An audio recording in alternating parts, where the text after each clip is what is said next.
Hello. I figured that would help boost my views to directly criticize an actual person. So I decided to do a post on Jordan Peterson, a well-known controversial figure that criticizing could get people quite excited about. So he's a perfect first victim.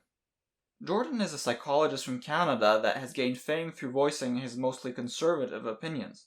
My dissection of this person will serve as an opportunity to provide an introduction to several relevant aspects of my own ideology, the dissemination and widespread adoption of which represents my veritable goal. On several occasions I have had Jordan come up on my recommended YouTube video feed, and as such it appears he is likely the most promoted conservative figure on YouTube. He has garnered an impressive following and has become a very well-known figure, so I figured I would check him out. And unsurprisingly, I have loads to say about him, and it ain't pretty. There's something about him I find disquieting, in a way even more so than someone like Donald Trump. It largely has to do with that sense of authoritativeness and respectability that he conveys that many people seem to fall for. He and his supporters use his status as a psychology scholar and his erudition on various subjects to legitimize all his statements. Combined with his claims to not even belong to the right, to the agreement of many people, and you end up with a person who can do a fair amount of damage. Analogously to the role Noam Chomsky occupies for the left, Jordan now serves as an intellectual and moral beacon for conformist and inegalitarian ideology. He provides legitimacy and generates enthusiasm for such ideology and the activism that promotes it. Many admirers of Jordan have often complained, sometimes correctly, that voices critical of him lacked evidence to back up their claims about his positions. They feel that people are mistakenly putting words in his mouth. I agree that ideally one should present as much evidence as possible, which is why I'm going to show video clips of him so you can hear straight from the horse's mouth. It would be interesting to have a look at his books, but I'm not giving him any of my money. But anyway, much of what he says is not all that bad. Most of his lectures focus on psychology. He's a psychologist after all. And the personal prescriptive advice that stems from his understanding of psychology largely boils down to exhorting people to become more disciplined and resilient, to sort themselves out, as he says. Here's an extract from an interview he made. Jordan Peterson, you've said that men need to, quote, grow the hell up. Tell me why. Well, because there's nothing uglier than an old infant. There's nothing good about it. People who don't grow up don't find the sort of meaning in their life that sustains them through difficult times, and they're certain to encounter difficult times. And they're left bitter and resentful and without purpose and adrift and hostile and resentful and vengeful and arrogant and deceitful and of no use to themselves and of no use to anyone else and no partner for a woman, and there's nothing in it that's good. It's true that many people would genuinely benefit from this advice. But even behind advice of that sort lies an implicit defense of a very inegalitarian economic system. Like almost all economic liberals, Jordan considers that being poor is a consequence of one's own fault for being lazy. The classic economic victim blaming typical of economic liberals. Never mind that in an inegalitarian system, everyone could work as hard as they could and yet still many people would remain poor. Unfortunately, it seems nowadays a majority of people have been indoctrinated in the mantra of hard work and extreme productivity to the benefit of a handful of wealthy people who themselves often work very little thanks to their large passive income stream. Now, I do want you to realize that I'm not a scholar or an intellectual, and as such I'm not able to easily critique the more scholarly aspect of Jordan's ideas. But there is no need. Jordan himself isn't a proper scholar on the subjects that make him popular, and fans of the right think academia is corrupt anyway, so I'm not going to bother exploring his ideas from the perspective of an erudite intellectual. Instead, I'm going to present my viewpoint from my simple, rational perspective, which doesn't really require any deep knowledge of intellectual currents. What I want you to discover is what a person who knows little but thinks straight would have to say. First, I'll provide a very succinct biographic summary. When Jordan was young, he was first attracted to left-wing ideology, but apparently got put off by the weakness of other leftists he met.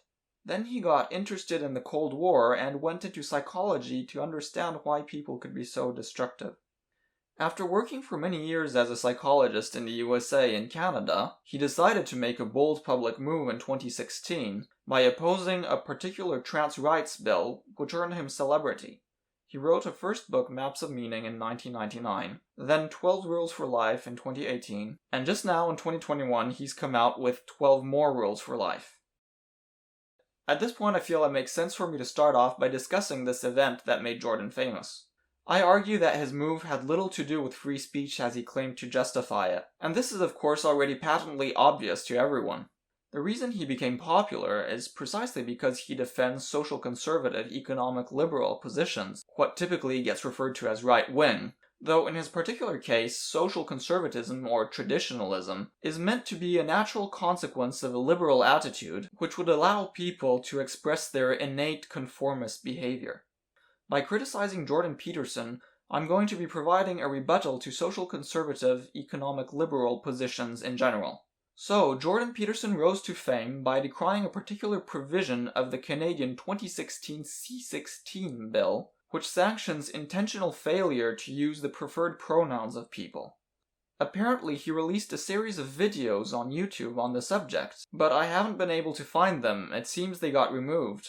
So at this point, all I know about this incident admittedly represents second-hand information. Okay, here I'm just gonna quote Wikipedia. On 27 September 2016, Peterson released the first installment of a 3-part lecture video series entitled Professor Against Political Correctness, Part 1, Fear and the Law. In the video, he stated that he would not use the preferred gender pronouns of students and faculty, saying it fell under compelled speech, and announced his objection to the Canadian government's Bill C-16, which proposed to add gender identity or expression as a prohibited ground of discrimination under the Canadian Human Rights Act, and to similarly expand the definitions of promoting genocide and publicly inciting hatred in the hate speech laws in Canada. Peterson stated that his objection to the bill was based on potential free speech implications if the criminal code was amended, claiming he could then be prosecuted under provincial human rights laws if he refuses to call a transgender student or faculty member by the individual's preferred pronoun. Furthermore, he argued that the new amendments, paired with Section 46.3 of the Ontario Human Rights Code, would make it possible for employers and organizations to be subject to punishment under the code if any employee or associate says anything that can be construed directly or indirectly as offensive, whether intentionally or unintentionally. But then, according to law professor Brenda Kosman and others, this interpretation of C-16 is mistaken, and the law does not criminalize misuse of pronouns, though commercial litigator Jared Brown has described a scenario, albeit one he thinks unlikely, in which a person could end up in prison for contempt of court for persistently refusing to comply with a court order to refer to another person by their preferred gender pronouns.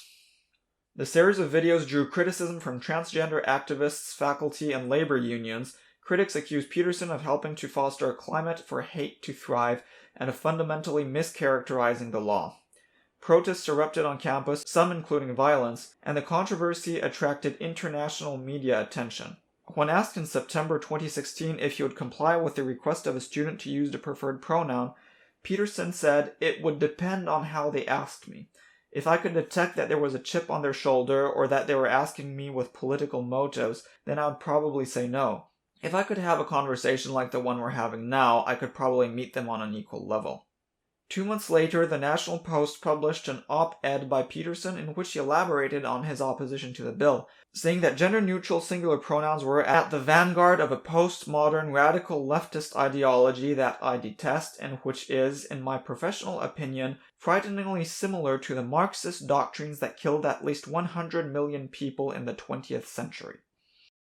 His YouTube channel certainly features a wealth of video posts, most of them on psychological subjects, and often drawing on ancient mythology, and from the little I've seen from his posts on such topics, they seem quite interesting. But again, it's important to bear in mind that it's not psychology that makes him famous and popular. It's the politically charged content, which Jordan himself seems to feel very strongly about, so it's utterly legitimate for me to focus on that. I'm not going to concern myself with Jordan the psychologist. I'm going to discuss Jordan the polemicist. Jordan claims that his opposition to the provision was motivated by his concern for free speech. But the provision is hardly an attack on free speech. It essentially just asks people to be respectful of others by using the preferred pronouns. Jordan dislikes non-standard pronouns, and he resists the idea that he might be forced to use them. To be fair, I haven't learned non-standard pronouns myself, and I don't really intend to. My position is that gender-specific words are a needless complication. I hope that language would evolve so that a single, gender-neutral, non-case-declined pronoun would be used for the third-person singular, just as is the case for the second-person singular in English. And in fact, a word like this already does exist, the word it, which is what I use when referring to a single individual of unknown gender. I personally wish it would replace he and she and their declensions. But I digress. Jordan's dislike obviously doesn't stem from a desire for linguistic simplicity, as is my case, but rather from the fact that he considers it a part of the leftist ideology that threatens Western civilization, no less. I do, however, agree that, in principle, it's best to avoid banning any kind of speech, even if it's insulting. Or in this case, as Jordan pointed out, making a particular kind of speech obligatory. We already have libel laws whose existence is quite understandable. But should we now legislate on people being rude? Because that's how I perceive the transgender speech part of this bill. It's about not being rude to transgender people. I agree that it's probably excessive to put this into law. Since, to be consistent, I would suggest that we should make insults illegal as well. I don't buy into identity politics, so I consider rudeness of any kind to occupy the same ethical level.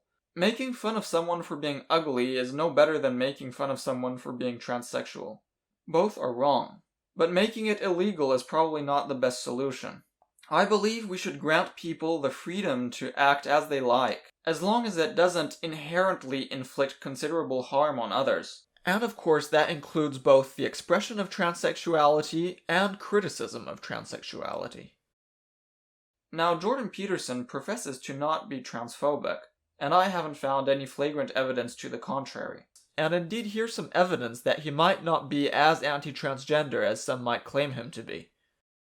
I'm likewise somewhat reluctant about the particular provision of Bill C-16 that Jordan criticizes, but it really isn't a big deal.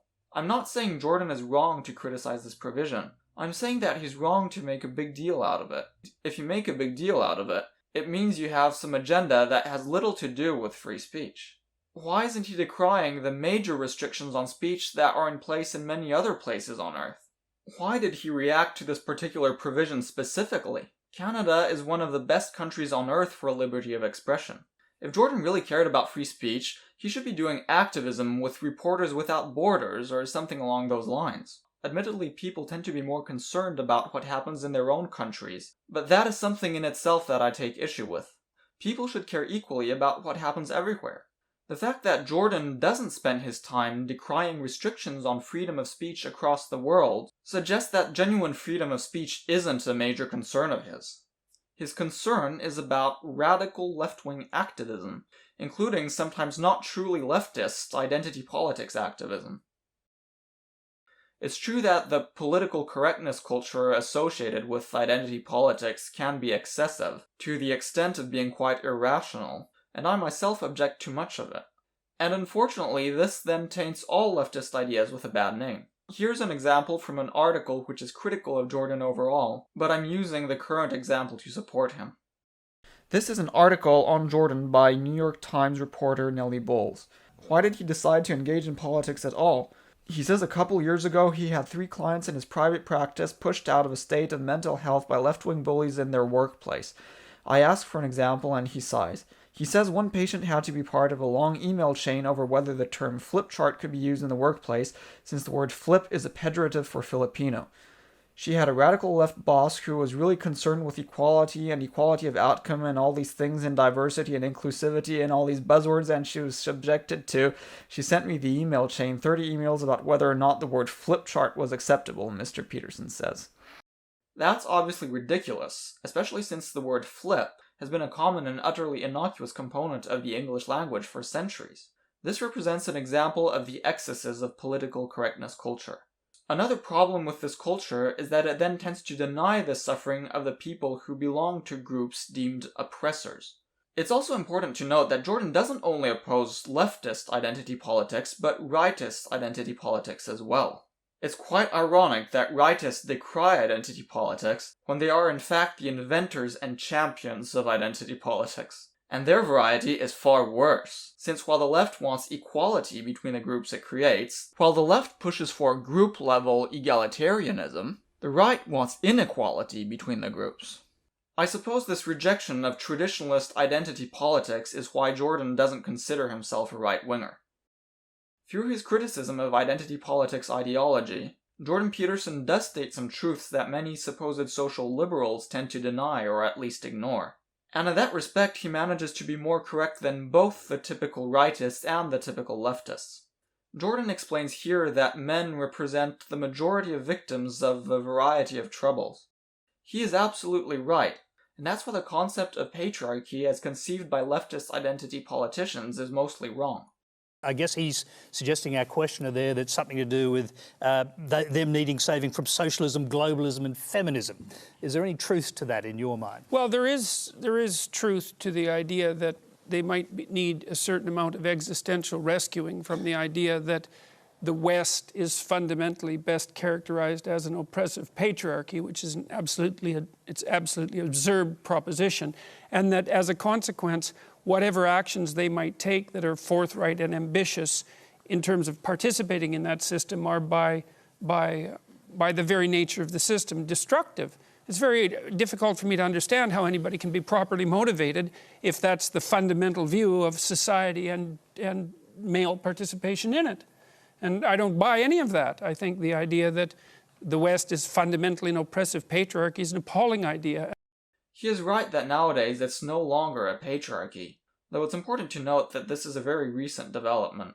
The majority of people in positions of power are men, but so are the majority of victims of all those very serious situations that Jordan mentioned. And of course, divorce settlements by and large tend to highly favor women as well. If we wanted to attain equality of outcome between genders, we shouldn't just ensure 50% of CEOs are women, we should ensure 50% of inmates and 50% of soldiers are women. As long as this is ignored by social liberals and taken seriously by social conformists, the latter are going to have enormous appeal. I do, however, want to point out that social liberals often adhere to economic liberalism as well, which is what the right adheres to. The Democratic Party of the USA doesn't really have a significantly different economic policy from the Republican or Libertarian parties, and nor do many identity politicians. All these different actors support liberal capitalism and thereby severe economic inequality. And the economic inequality is in fact the most important issue, the most pronounced and widespread form of inequality, which in a way identity politics actually serves to distract from. Leftist identity politics seeks to redress inequalities between groups that are formed on the basis of non-economic, largely biological criteria such as sex and race. This diverts attention away from the real issue that wealth is unequally distributed not just between these groups, but especially just overall between individuals, irrespectively of whatever categories one might place them in. We have billionaires and people who have nothing. Yes, the majority of billionaires are men, but that's not the problem. Jordan is right about that. It's not like other men get to magically benefit from the wealth of billionaires because they belong to the same gender. He's right that so-called Western society isn't exactly a patriarchy. Although of course Jordan doesn't even seem to believe that patriarchy ever was a thing. But anyway, even though in times past women absolutely were oppressed in all sorts of ways, nowadays at least much of the reason there are more men in positions of power is indeed because men tend to be more ambitious and hardworking. And it seems that much of the gender pay gap that remains for equal positions can be attributed to differences in personality. Though of course what that means is that people are being unfairly discriminated against based on their personality rather than their gender. Here are some clips of Jordan Peterson correctly explaining this in this rather infamous interview with presenter Cathy Newman. Unfortunately, Cathy doesn't seem to ever really grasp his reasoning. She rather reminds me of the frustrating simple-mindedness of many people, typically left-wing, that I was confronted with at school. It drove me bananas, to be honest. Just because she's wrong about the topics discussed here doesn't mean Jordan is right about everything else, however. Jordan claims that many men are being told that they are doing wrong, and that they are even being discriminated against. However, apart from a few instances of affirmative action policies that favor women, I really don't see how that is the case. If men are still attaining high-ranking positions in much greater proportion than women, I fail to see how it is that men are being oppressed in a major way. The fact that many difficult, dangerous jobs are mostly occupied by men has nothing to do with leftist man-hating and everything to do with traditional gender roles, which do largely have a biological basis. And where are all the people telling men that they're having a job and being ambitious is bad? I have yet to find them. The only explanation I can find for this notion is that Jordan mostly mistakenly considers as misandry the left's own mostly mistaken notion that women are being discriminated against since men occupy the majority of the most high-ranking professional positions. Both of these notions are mostly wrong. Leftists simply expect equality of opportunity to yield equality of outcome, and they suspect discrimination when that doesn't occur, which they then try to rectify through policies that favor women, but they don't actually want men to do less well or be disfavored. Now, most people who get into positions of power use their power in a bad way, and this also gets highly criticized.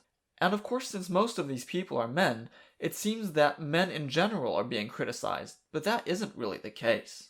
If the only oppression men are experiencing is that they're being told that collectively men are being unfairly advantaged and misusing their power, that's pretty tame compared to not being able to own your property or to vote. Yet Jordan doesn't seem to consider those latter things as particularly tyrannical, while he does seem very concerned about the fact that poor little modern men are not being quite fairly perceived by some leftist people. Though Jordan makes a big deal out of it, the male-specific discrimination that occurs in Western society as a result of leftism is simply derisory. While it doesn't seem that there is all that much discrimination against women in the West anymore, there really doesn't seem to be much discrimination against men either. And most of the discrimination there is comes from right-wing policies anyway. Given the paucity of discrimination against either sex, this means that when it comes to inequality, the problem isn't patriarchy or affirmative action, even though, as I'll talk about further on, masculinity itself very much is a problem. It isn't the main proximate problem presently. The harm that masculinity causes is mostly indirect, in the form of valuing an unfair system which appeals to the masculine mind. When it comes to societal unfairness, the real problem is that billionaires exist at all when others are starving. Both leftist identity politics and the kind of equality of opportunity that Jordan promotes make it seem, from either a leftist or a rightist perspective respectively, like we are doing something to address societal unfairness when the real problem remains untouched. Given that these two positions are perfectly opposed to one another, and yet neither would yield all that different outcomes for society and people's lives, since in either case severe inter-individual inequality would persist, the net result is that nothing happens, and people get mired in an utterly pointless, irrelevant debate that distracts them from matters of genuine concern. And this is exactly what the wealthy people want, and why so many of them seem fond of either group-level egalitarian identity politics or rightist notions of equality of opportunity. They actually care about neither per se. Rather, they thrive on the principle of divide and rule. They use nationalism in the very same fashion to pit people against each other based on ethnicity and nationality rather than political orientation. So obviously, wealthy group-level egalitarian identity politicians don't care about unsuccessful men. People like Obama and the Clintons are part of the same coin as Reagan and Trump, as are both CNN and Fox News or the New York Times and the Wall Street Journal. Despite superficial differences, all of them have utterly collaborated with a system designed to favor the wealthy at everyone else's expense. If you think that's a loony leftist notion, that just means you have been successfully brainwashed.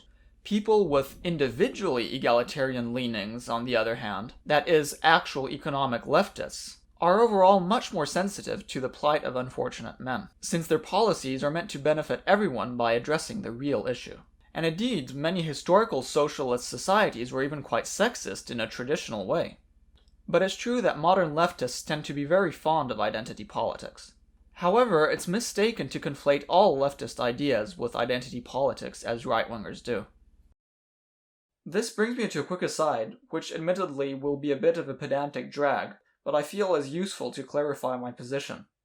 I don't like to group together the concepts of socialist or communist and social democrat as left-wing, because social democrats are capitalists who are thus closer to economic liberals and what we call right-wing than to socialists or communists, and also because I don't like to present economic positions as a dichotomy. There are many more than two possible choices. And so of course I don't like to use the term right-wing either. Also because social conformism and economic liberalism don't automatically go together. And I don't like the word social democrat because the word democrat refers to a system of governance rather than economics. It would be more accurate to call social democrats redistributive capitalists, and that is what I will do from now on. Oh, and economic liberalism isn't really all that liberal in the sense of free. Liberalism requires a strong security force in government to uphold the power of those who have it, and of course that requires paying taxes. So it's not like the so-called liberals are genuinely against government and taxes. Therefore I consider the expression economic liberal misleading, and will instead favor the expression inegalitarian-capitalist. Now, you might at this point have gotten the impression that I have strong socialist sympathies, so let me be clear that while socialists do tend to have good ideas when operating within a staunchly capitalist system, if given free rein they end up establishing very poor economic systems to the detriment of everyone. The fact that the socialist economy is driven by the purpose of having workers earn their livelihoods through their jobs, as opposed to the purpose of satisfying the demand of the consumer, as is the case in the capitalist economy, makes the socialist economy inadequately responsive to consumer demand, which can lead to terrible deficits in production, which have even led to many deaths through starvation. The very purpose of all economic production is to satisfy the need of the consumer. Ancient tribes would have some of their members go hunting because everyone in the tribe needed to eat, not because they wanted to have people earn their livelihood through their occupation as hunters. When you consider it at such a small scale, such reasoning seems absurd, and yet that is the fundamental principle of socialism. With socialism, the workers are self-serving. They have little incentive to perform a good job since they themselves get to decide how to reward themselves for their work. In theory, there is even nothing stopping them from rewarding themselves for not working at all. Thus, a healthy economy has to have the workers have their work be rewarded not by themselves, but by the consumers. That's why redistributive capitalists, what are typically referred to as social democrats, tend to have the best policies overall among major extant ideological groups, but they nonetheless fail to adequately fix the major drawbacks of capitalist economies, whether specific to them or shared with socialist economies. And that's why something else is needed. Identity politics is indeed wrong, and Jordan is right to criticize it. Even group-level egalitarian identity politics, which is what people typically think of when they say identity politics, is outright racist. And that's because it treats people as impersonal members of a group instead of individuals, and utterly fails to take into account the unique circumstances of each person. Yes, the notion of intersectionality has been popularized to correct for that. However, intersectionality doesn't take all the variables into account. If it did, if intersectionality was developed to its fullest extent and took every single unique aspect of a person's life into account, you would end up with the complete abolition of identity politics and would be left with an individualist outlook instead. Jordan, in fact, mentions this in his interview with Time magazine. Here's an interview with Time reporter Belinda Luscombe. How do you feel about the LGBTQI movement? Like many civil rights movements, it's had its beneficial effects. I think that for a variety of reasons, it would probably be better to talk about intersectionality as an idea, because the LGBT etc. movement is increasingly an exercise in intersectionality. But the problem with that, and this is actually one of the perversely comical things about intersectionality as an intellectual movement, is the intersectionalists have discovered the flaw of identity politics. And the flaw in identity politics is that there's an innumerable number of valid minority statuses, which is also part of the reason why the West turned to the individual as the paramount category. The LGBT movement is very well organized and had a tremendous amount of political and sociological success in the last 3 decades, but now it's an activist bureaucracy with nowhere left to go. And of course, an individualist outlook is a good thing. That's how it should be, and it's my own position. As a more concrete example of the racism of identity politics, let's consider the concept of cultural appropriation. The notion of cultural appropriation being a bad thing is racist, because it forces people into belonging to whatever culture they're associated with based on their ancestry. If you're a US American of European American ancestry, you have to belong to European American culture, and thus have to enjoy things like bluegrass and avocado, and definitely not rap and fried chicken. And of course, if you're of African American ancestry, you have to like rap and fried chicken. And nobody can listen to jazz, since it used to be a black person thing, but now it's no longer cool, so it's become a white person thing. I know I'm exaggerating, but if they were consistent, that's what leftist identity politicians would say. I mean, it's already considered wrong for European Americans to wear dreadlocks or speak in African American vernacular English. And so the reason this mindset is racist is because it forces people to become the stereotype of their race. If the only people who can wear dreadlocks and speak black slang are black people, then other people will forever perceive black people as being those different people who do things we don't, like wearing dreadlocks and speaking black slang. Differences between races will be perpetuated indefinitely through enforced stereotyping, which will lead to alienation between different races. So-called affirmative action policies that enforce quotas of certain races or genders are also discriminatory towards everyone to a certain extent. Not only because it puts members of traditionally overrepresented groups at an unfair disadvantage, but also because it infantilizes the favored groups. And more generally, it's problematic again because it artificially divides people into groups instead of uniting everyone. This is why I absolutely support Jordan in his rejection of multiculturalism. Having separate ethical standards and rules for different people is fundamentally inegalitarian and unfair. It fails to treat all individuals as equals and thereby grant them the same rights and hold them similarly accountable, which is what I consider one of the most fundamental principles that anyone should keep. And as Jordan says, it generates division, which does indeed lead to war. Jordan rightly opposes identity politics, but somehow, despite his protest to the contrary, he actually gives a free pass to much identity politics as long as it is right-wing. Jordan exaggerates the threat of leftist identity politics and minimizes that of rightist identity politics. And therefore I consider Jordan's reaction to Bill C-16 and the ongoing political crusade he has waged since to be largely unwarranted and motivated by unsound reasoning. There are so many major problems in the world, but leftist identity politics is hardly one of them. He compares identity politics activists to Mao. That is a pretty tenuous comparison. These leftist identity politicians that Jordan obsessive over are by and large not advocating the establishment of communism. If they were, and if they had significant political influence, I would indeed consider them a threat and would consider Jordan's attitude warranted, but that is not the case. Moreover, Jordan considers communism an intrinsically oppressive and murderous ideology just because many communist societies have been so. Communism is highly flawed, but unlike hard-right ideology, it's not inherently intentionally murderous. The mass deaths caused by Maoism were unintended, and Stalinism does not inherently arise from communism, while the Holocaust is a logical outcome of right-wing tribalism. Genocide is simply nationalists being consistent in their beliefs. I consider it unfair to judge an ideology based on the actions of all its self-proclaimed adherents. Jesus didn't recommend to set up the Inquisition, and I'm not going to blame Jesus for what the Inquisition did. Again, I'm not a scholar or an erudite, so I'm not in a position to properly evaluate the intellectual continuity between Marxism and leftist identity politics, and it would take hours to properly cover the topic. But it doesn't matter. What I want people to understand is that you don't need to have extensively studied philosophical movements to rationally determine the best policies for a society. Most scholars make things far too complicated. They analyze individual trees instead of seeing the forest. And even if Jordan were wrong about the link between communism, other leftism, and leftist identity politics, these latter movements do nonetheless deserve to be criticized for promoting harmful policies. Jordan is right about that.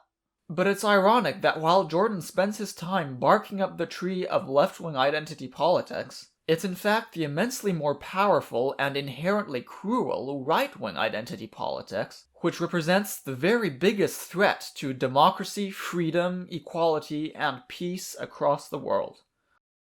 And now as an example of how Jordan's worldview quite invariably skews in favor of right-wing ideology to the extent of being quite simply factually incorrect. Here's a clip of Jordan answering an audience member's question about his view on global warming.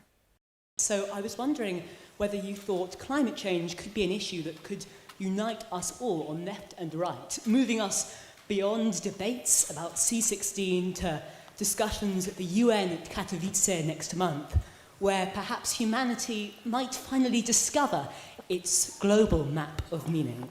No.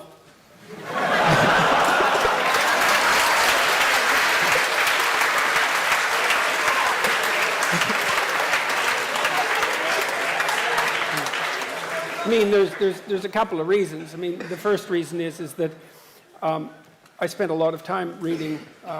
I worked for a UN committee for 2 years on sustainable economic and ecological development and read a very large amount during that period of time and learned a lot, much of which made me much more optimistic than I had been before I read the relevant literature, which was a real shock to me. But the climate change issue is an absolutely catastrophic, nightmarish mess, and the idea that that will unite us is that's not going to unite us. I mean, first of all, it's very difficult to separate the science from the politics, and second, even if the claims, the more radical claims, are true, we have no idea what to do about it, and so no. And besides, it's even worse than that. Here's one of the worst things about the whole mess is, so as you project outwards with regards to your climate change projections, which are quite unreliable to begin with, and the unreliability of the measurement magnifies as you move forward in time, obviously, because the errors accumulate. And so if you go out 50 years, the error bars around the projections are already so wide that we won't be able to measure the positive or negative effects of anything we do right now.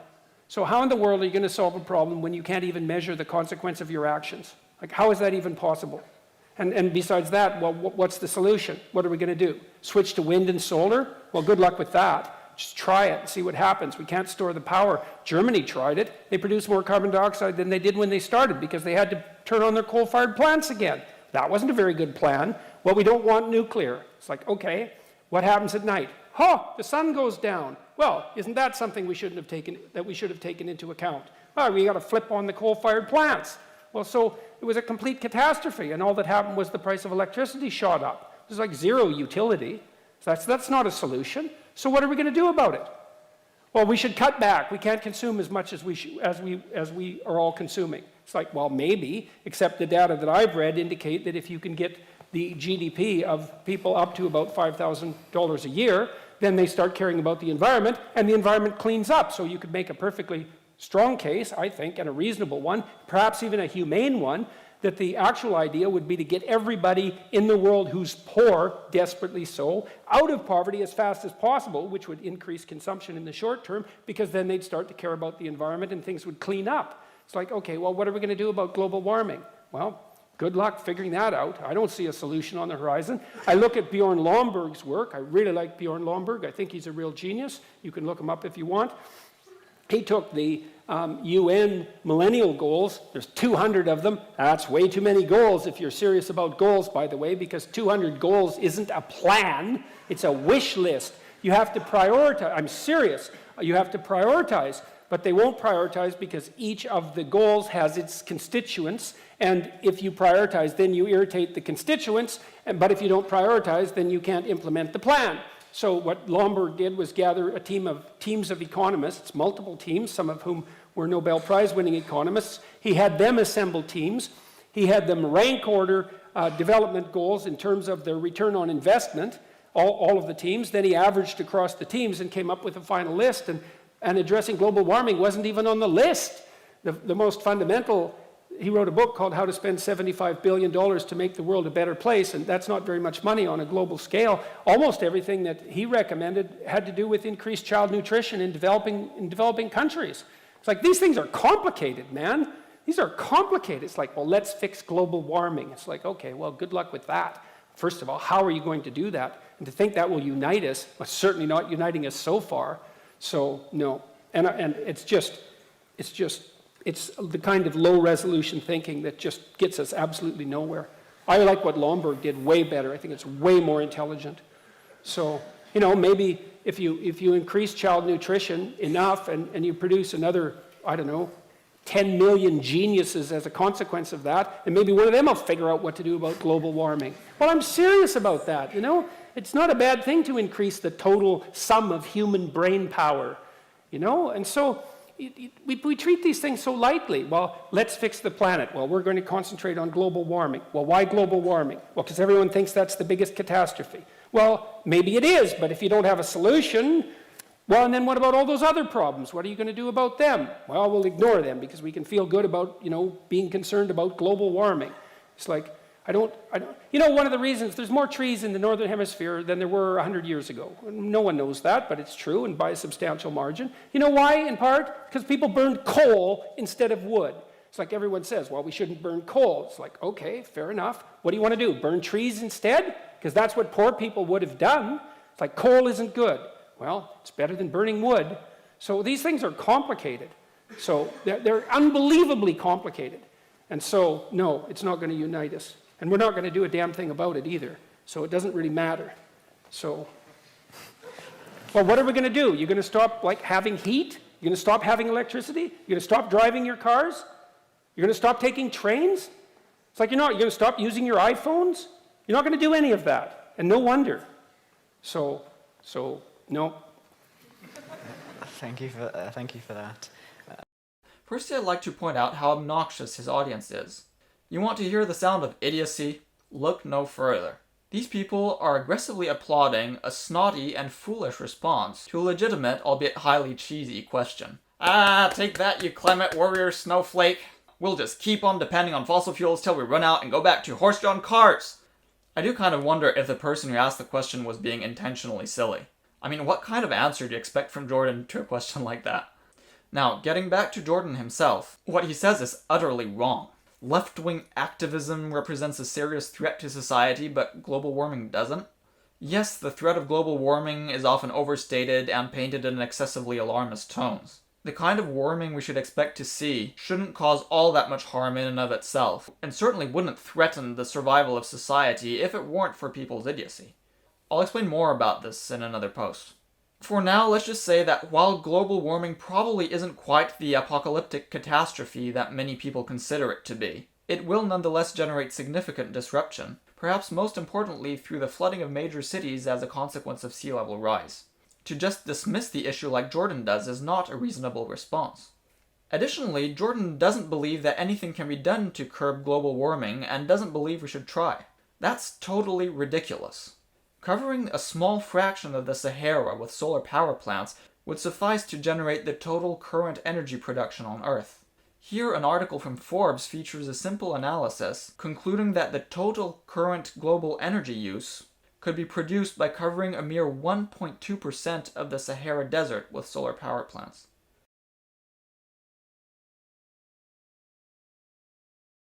That means 1.2% of the Sahara Desert is sufficient to cover all of the energy needs of the world in solar energy. Look, even if he's off, even if he's 3 times too optimistic, it would still mean that you could only have 3.6 of the Saharan Desert covered in solar plants to cover the whole world, to cover all of the Earth's energy needs at the time. And of course the energy needs will increase, but there's still loads of margin. That's what I want you to understand. There is no way coal, oil, wind, geothermal, or nuclear can compete with this. The cost of the project will be about $5 trillion, one-time cost at today's prices without any economy of scale savings. That is less than the bailout cost of banks by Obama in the last recession. Easier to imagine, the cost is 1/4 of U.S. national debt and equal to 10% of world one-year GDP. Our ability to store energy is already good and getting better by the year, so his threat of energy availability dropping at night or in winter is not tenable. Yes, solar energy works, and it could be implemented at a much faster rate if there was only the political will to subsidize it. You say there's no solution. I just gave you the solution in a few sentences. So saying that nothing can be done is simply factually wrong. And Jordan says that we should make it our priority to lift people out of poverty instead, and that will help the environment. I agree that that's indeed very important. But there's really no reason you can't do both at the same time. This idea that 200 goals is excessive is only true because people are selfish. including the ones who are responsible for the achievement of the millennial goals, and because the people in charge of the millennial goals won't be held accountable if they fail. Governments take care of more than 200 different items. Imagine a government who decided to prioritize and only have 20 goals, to only take care of 20 issues. No more trash collection or road maintenance because that would be failing to prioritize. Jordan is also opposed to other environmentally friendly policies, such as the limitation of human population. Lots of leftists also like to deny it or ignore it, but if you want to limit humans' environmental impact, limiting the number of humans is a very good way to do that. If you care about the environment, not having kids is the very best thing you can do on a personal level. Of course, killing yourself is even better, as Jordan cynically remarked, but I'm not going to recommend that to anyone. And I consider it foolish that people aren't making a much greater effort at curbing strong population growth in places where that is occurring. Now, as another example of Jordan being factually wrong, here are a couple of clips of Jordan mistakenly claiming that humans diverged from lobsters 350 million years ago. You can move a lobster in its dominance hierarchy by moderating its levels of serotonin. And I thought that's so interesting because what it means is that the counter that keeps track of our status, and we have a counter in a sense in our minds that keeps track of our status, is 1/3 of a billion years old. And what that also means is that the idea of the hierarchy, let's call it a dominance hierarchy, because within lobsters it's kind of like a physical prowess hierarchy, something like that. The idea of the hierarchy is at least 350 million years old. In reality, it's close to 1 billion years ago. Here's a study from 1999 that used genetics to estimate the divergence time between chordates and arthropods, which are the groups that humans and lobsters respectively belong to. The time estimate for the chordate-arthropod divergence using 50 genes is 993 plus or minus 46 million years ago. Now, sure, the fact that it's longer just further supports his point that the penchant for hierarchy has existed for a long time. But in any case, I think that hardly anyone is claiming that hierarchy is something specific to Western culture, or that all hierarchy, including within business and government organizations, is a bad thing. And if they did, they would be wrong. Quite to the contrary, I would say that it's criticism of hierarchy that is specific to Western culture. Blind fondness of hierarchy is something that prevails in more primitive and idiotic societies, including lobsters. And regarding the factoid he got wrong, while it is a somewhat trivial error, considering that the lobster analogy is one of his most famous ideas, to the extent that he's selling lobster-themed merchandise as a result, one could expect a little better, especially considering that he is supposedly very careful with his words. And of course it's very ironic that Jordan Peterson's argument in favor of repressive behavioral norms is that we are animals, while many of the people that agree with his politics deny evolution, and will instead use the Bible to defend the same ideology. It's so obvious that these people first come up with the conclusions, and then use anything they can to justify them. And in fact, Jordan is not consistent in his appeal to naturalism, since he opposes another harmful animalistic instinct, that of tribalism. Jordan defends hierarchy, but not tribalism, yet both are harmful, inegalitarian, primitive behaviors that are widespread among many animals. So why support one and oppose the other? If you want to defend all behaviors that we share with many non-human animals, you should support tribalism too. Which of course most right-wingers do. But not Jordan. At least not to the same extent. In reality, I absolutely believe he does too, since he focuses on problems of Western countries specifically.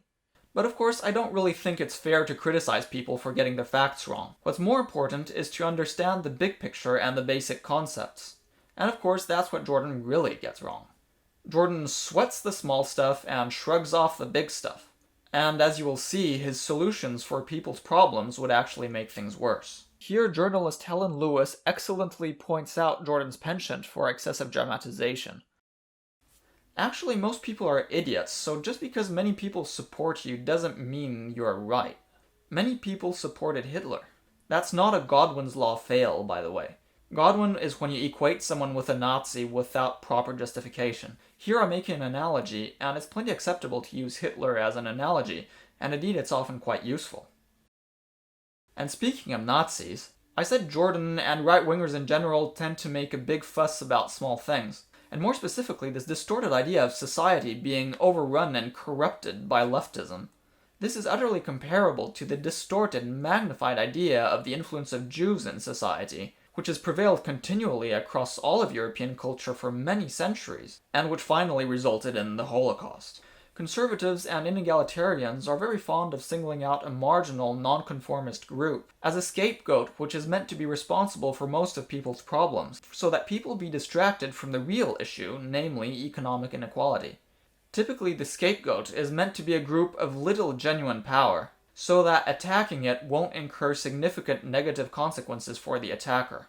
In the past, communists, unlike Jews, have represented a genuine threat to the traditionalist social order, and in those situations the demonization of communism was motivated by genuine worry on behalf of the elite as well. Inegalitarians have been so successful at vilifying leftism that people with a conservative bent are in fact not just distracted from, but even resistant to the notion that economic inequality is a problem, because that is an idea that is promoted by the very scapegoats they have been made to loathe. Hence, non-wealthy people who adhere to inegalitarian ideology are resistant to the very people and ideas that would help them. They are like hostages suffering from Stockholm Syndrome, attacking the people trying to liberate them from their captors. Yes, leftism is flawed, but rightism is even more so. Leftism, at least in theory, wants the best for everyone equally, while rightism most often does not. I consider non-omnibenevolence the very definition of evil. As such, the left are largely well-meaning but misguided fools, while much of the right are simply evil. At least in theory. In practice, most people of all creeds don't know why they hold the beliefs they do, don't understand their importance, and as such are scarcely more morally responsible than a platypus. The left are imbeciles for failing to correct the major flaws that have plagued their ideology since its inception, which has indeed generated much suffering when they have obtained power, and which has allowed the right to disingenuously present themselves as the sole alternative to the problems of the left, without anyone being able to present any credible opposition to such a claim. That is what I intend to rectify. It's ironic that the right are able to perceive the flaws of the left, but to distinguish themselves from the left, they decide to do worse instead of better. Overall, leftist ideas are more rational than rightist ones, at least within a capitalist society, since, again, communism is indeed very flawed.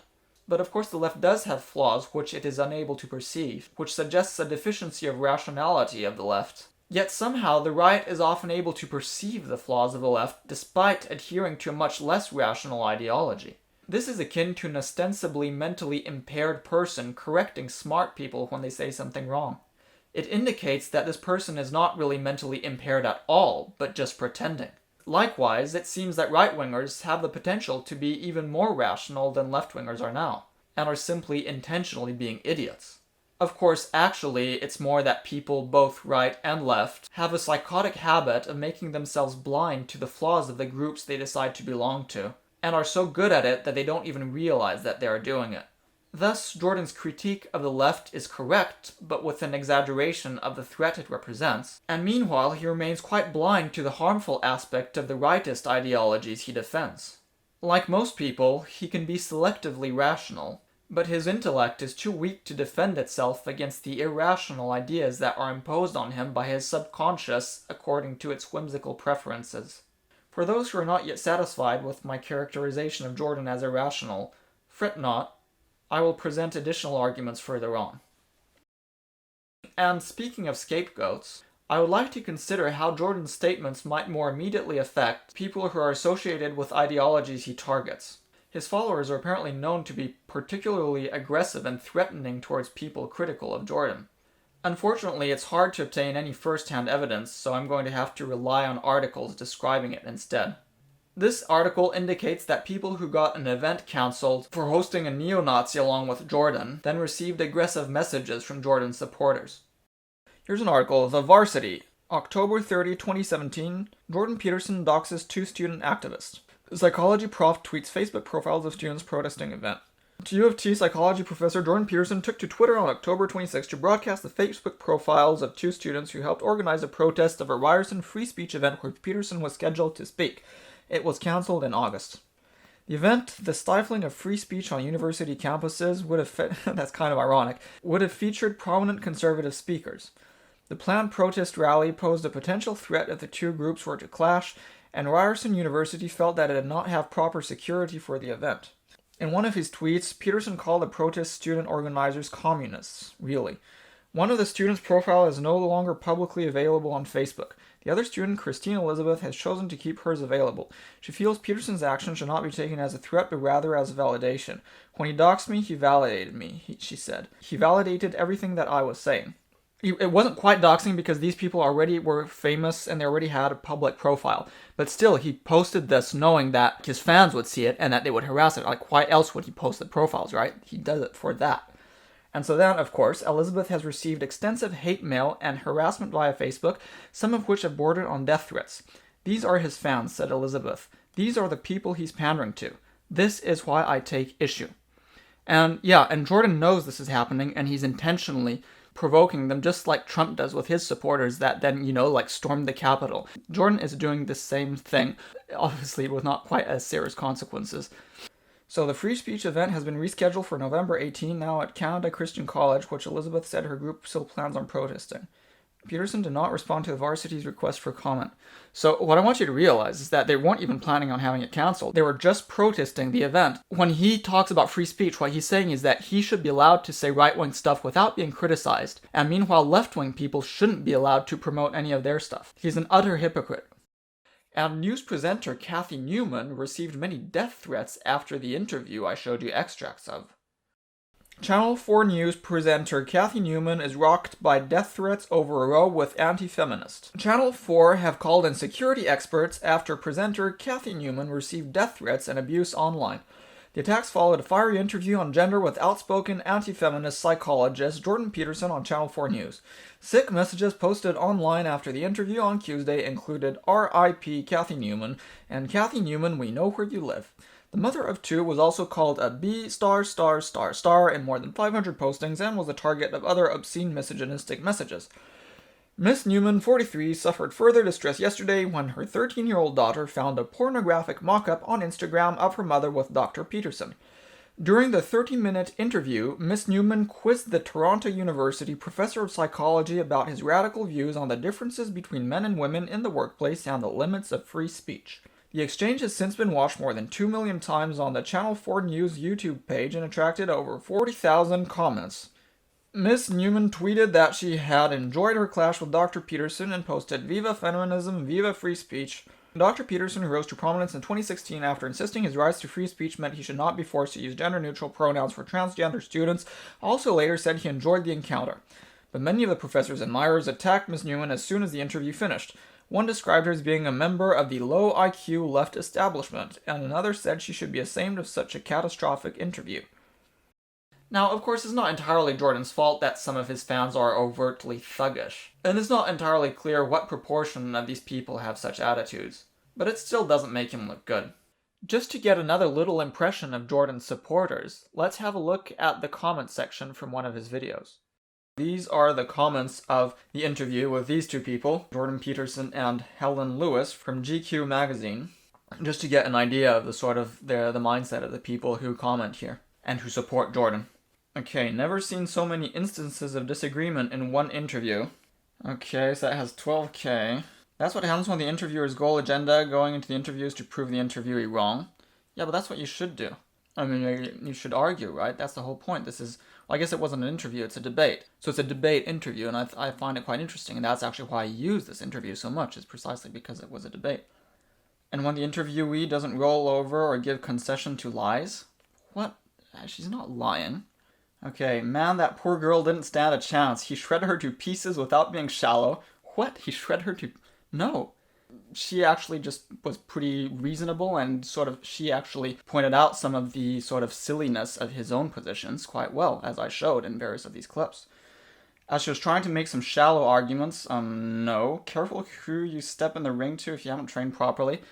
Apparently you're not very good at judging fights, because if there was any winner, it would have been sort of her, but not really, of course, because it wasn't really much of a fight, and he did make some points, and in fact some correct points that she even got wrong, but nonetheless she overall said a lot more correct stuff, and he a lot more wrong stuff than the other way around. Okay, Jordan, I've written books based on science. Jordan, I'm writing a book based on my feelings to support my premise. No, Jordan is not writing a book based on science. I mean, of course he uses science, and some of the stuff he says is true, and some of the sort of science that he uses to link it is also true, and there is a logical connection. It's not, it's not black and white. He's sort of vaguely writing books based on science, but I'm sure she is too, and in any case, I'm not reading either of their books, so I can't really say that more, but, obviously, this is just really so disingenuous, If people are moored shallowly, then storms wreck them. Awesome quote, Sir Peterson. Yeah, I kind of like that. I think it's really important to have a strong intellectual mooring, to really have solid basic notions that you don't deviate from. And that is sort of what I'm hoping to teach people. And so, well, Jordan sort of has his ideas, but they're just sort of the wrong ones, basically. I love how JP just sits calmly with his hands folded and ad-lib destroys all of her prepared attacks while she constantly references her stack of notes. Gold. Well, on the other hand, it's a discussion about him, so, I mean, it's a lot easier to, talk about yourself than about somebody else, so of course she's going to need notes to be able to talk about him, because she isn't him, right? And she does not, I hate this sort of terminology, he destroys all of her attacks. No, he doesn't destroy anything, and the attacks... Yeah, kind of, but, he kind of deserves the attacks. And they're not meant to be, cruel. They're not meant... her attacks are not meant to make him just feel terrible about himself or something. They're just meant to expose. They are meant to expose the fact that his ideology is harmful and has holes in it, and it's really inconsistent. The way he can transform his thoughts into sentences makes me ashamed of my communication skills. He is a pretty good orator overall, and definitely a lot better than me, as you can see when I just go freestyle improvisation, which is also massively edited on top of that. Imagine living your life publicly trying to help people. Then someone comes along who gathers as much information on you as they can. But instead of actually trying to understand what you're saying, they try to find every potential avenue to hurt, infuriate, and misunderstand you while doing it with a smug smirk. It's true she does have that little smirk, but I like that. I like that it's a very sort of British kind of a little smile like that. I probably would have that kind of attitude too. I personally like it largely because I agree with her. Obviously, if I didn't agree with her and I agreed with Jordan instead, I probably would find it irritating. But since I mostly agree with her, I find it quite likable. And so here, Zach Young, I've never seen anybody handle such a smug, condescending interviewer before. He truly has a talent in articulation. But I like that. It makes her feel like she's not just, a sort of impersonal interviewer. She's an actual person with her own opinion, and that can actually, stand her ground, and that actually is able to engage him and debate him and not be swayed by his argumentation and remain calm. If you're talking about the sort of attitude that they have, Jordan just seems just pretty stern in this video, It's not I think people tend to be very sensitive to the attitude of the people that, that they disagree with, and just not care about the attitude of the people that they agree with. I find that Jordan can be quickly quite obnoxious, although overall he's pretty civil. So overall, I think he's perfectly acceptable in his tone overall, except for a few instances that I show you. But he does have a tendency to be just pretty stern and just, it's also a kind of smugness, that sort of serious, that sort of demeanor that he affects, of being sort of like the serious person who's being attacked by all these fools. There is also a lot of smugness in it, I believe, although it's perhaps not quite as evident. Imagine the guy that married this one. R.I.P., brother. That is just mean, and honestly, I feel like saying that about Tammy, Jordan's wife. What the hell is she doing with him? But on the other hand, this woman honestly seems not bad. She definitely seems like a person I want to marry more than the average woman I know, or the average man I know, for that matter. I largely agree with her. I like her tone. She seems pretty smart. She really has a sense of nuance. She's not all like Cathy Newman, who doesn't understand his argumentation. She very much does point out flaws in his reasoning, and I think that's something that would be very important to me, to be able to have someone who actually has a reasonable amount of rationality and a sense of nuance. And she obviously already has a lot more than Jordan does, so unlike what you people are saying here in this comment section, she has a lot more like rationality and wisdom than Jordan does. So that this is just silly and just mean. This is like watching Mike Tyson repeatedly punch a baby. He's literally triple her IQ. Incredible. This is nuts. Like, these people are actually listening to her. She's actually providing good arguments. She's showing literally where he fails, what his mistakes are, and yet they just remain completely deaf to them. And this is what I'm saying. These people, you cannot reason with these people. These lobster people, well, in the case of Jordan, or more generally, right-wingers, they are savages who just, all their ideas are just based basically on instinct and tradition, and they don't have any proper reasoning and no rationality that backs up their beliefs. You can try to reason with them all you want. By and large, it just won't matter. So, which is why I'm not trying to, be conciliatory towards the right-wing position. I'm just going full on and attacking right-wing belief because, it's not going to change anything if I don't. They're just going to call me a snowflake if I don't. And their ideology is very evil fundamentally. So it deserves to be vehemently criticized.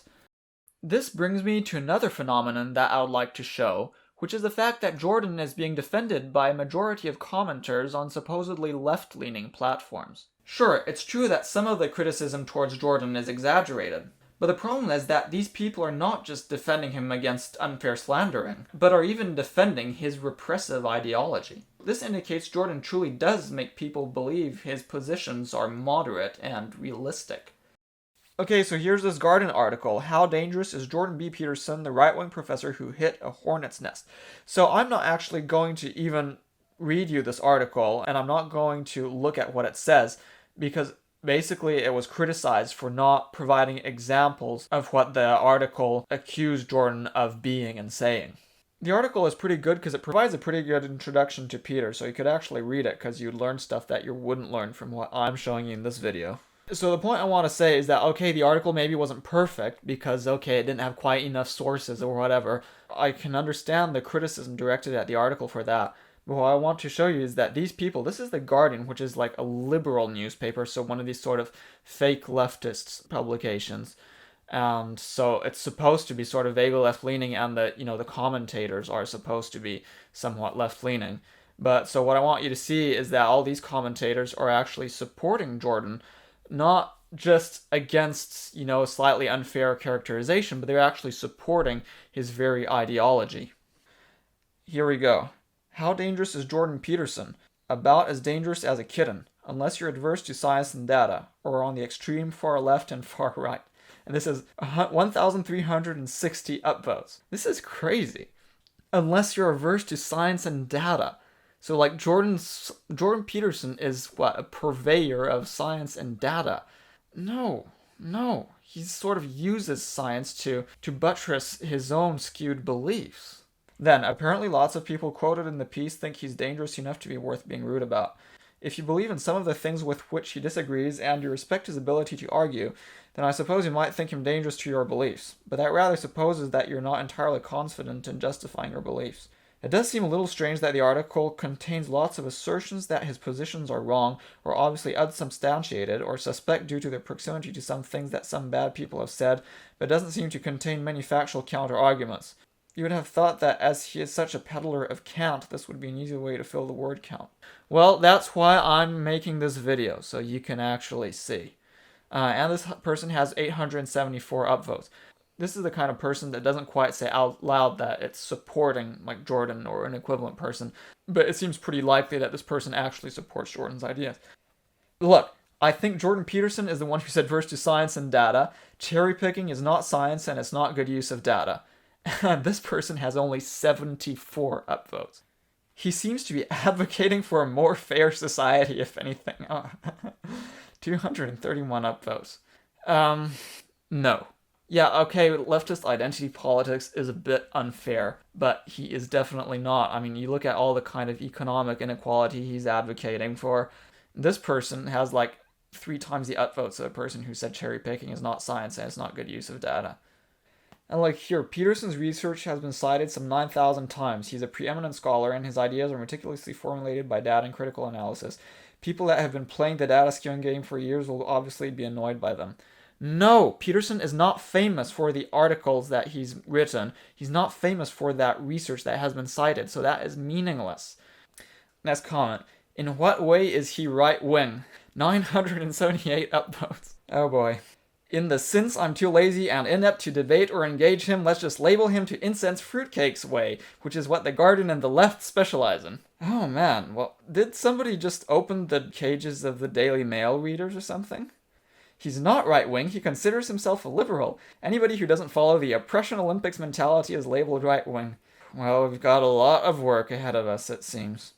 And here, I think you'll find a lot of left-wing people don't. I'm left-wing and I find the current propensity for those focused on identity politics to try to demonize others out with their viewpoint very disturbing. Yeah, and there are lots who don't. I don't really even consider myself left-wing, but obviously I agree more with policies that would seem leftist to a right-wing person. And so there are plenty of people like that. And look, this person, so that seems like a reasonable thing to say, right? This is sort of what you'd expect from commentators on a left-wing publication who might be critical of sort of weird leftist extreme identity politics, but who still would be leftist. So you'd expect that that comment would be upvoted, right? But no. This comment only has 269 upvotes compared to 868 for he's not right-wing, he considers himself a liberal. So the Guardian is completely invaded by hard right-wingers. That's what I want you to see. Here's a person quoting in the since I'm too lazy and inept to debate or engage him, right? And he's quoting that and says, oh, the irony. And this person has only 10 upvotes. And then, meanwhile, he's to the right of the Guardian, apparently that is enough. And that has 68 upvotes. So there's way more hard right-wingers than non-hard right-wingers on The Guardian. Ironically, the very fact that all these people are supporting him and saying he's not dangerous further suggests that Jordan is indeed dangerous. And in fact, Jordan himself says it's important to be dangerous, and his supporters like to view him as such, so it's not an outlandish claim. Jordan is also known to associate with all sorts of other far-right figures, including Hungarian Prime Minister Viktor Orbán, to whom he paid a visit. I, for one, do think it's fair to at least partly judge a person by the company it keeps. Another issue with Jordan is that he himself threatens with lawsuits people who are critical of him. For instance, scholar Kate Mann here. The Cut, September 20, 2018, exclusive, Jordan Peterson threatened to sue a critic for calling him a misogynist. Best-selling author Jordan Peterson first shot to fame by styling himself as a free speech warrior at the University of Toronto, where he teaches psychology.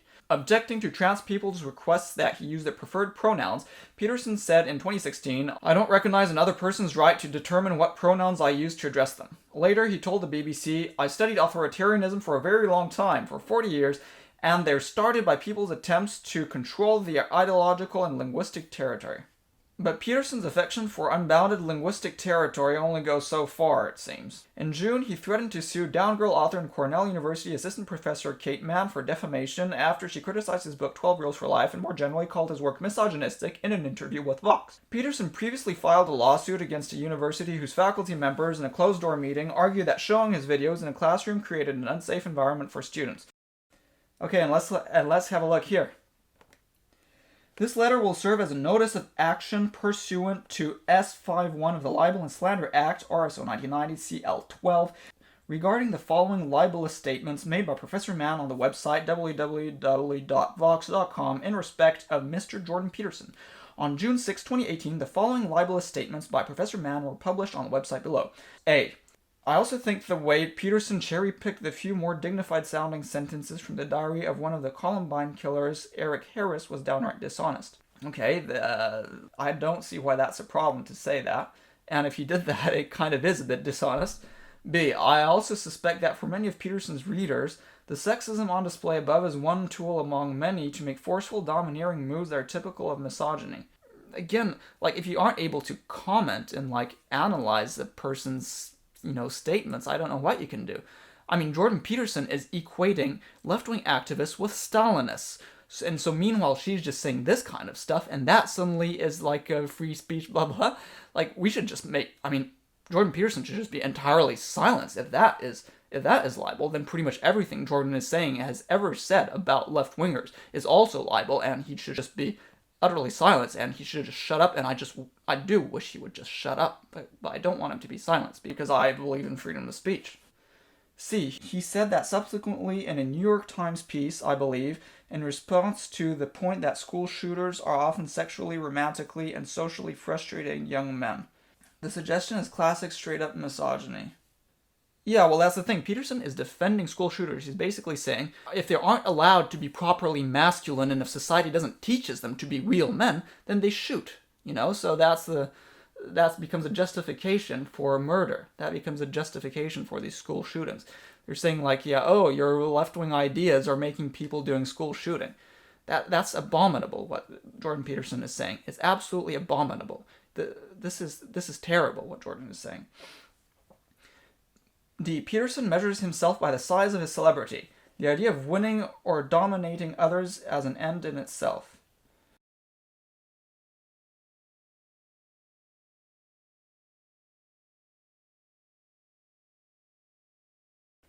E.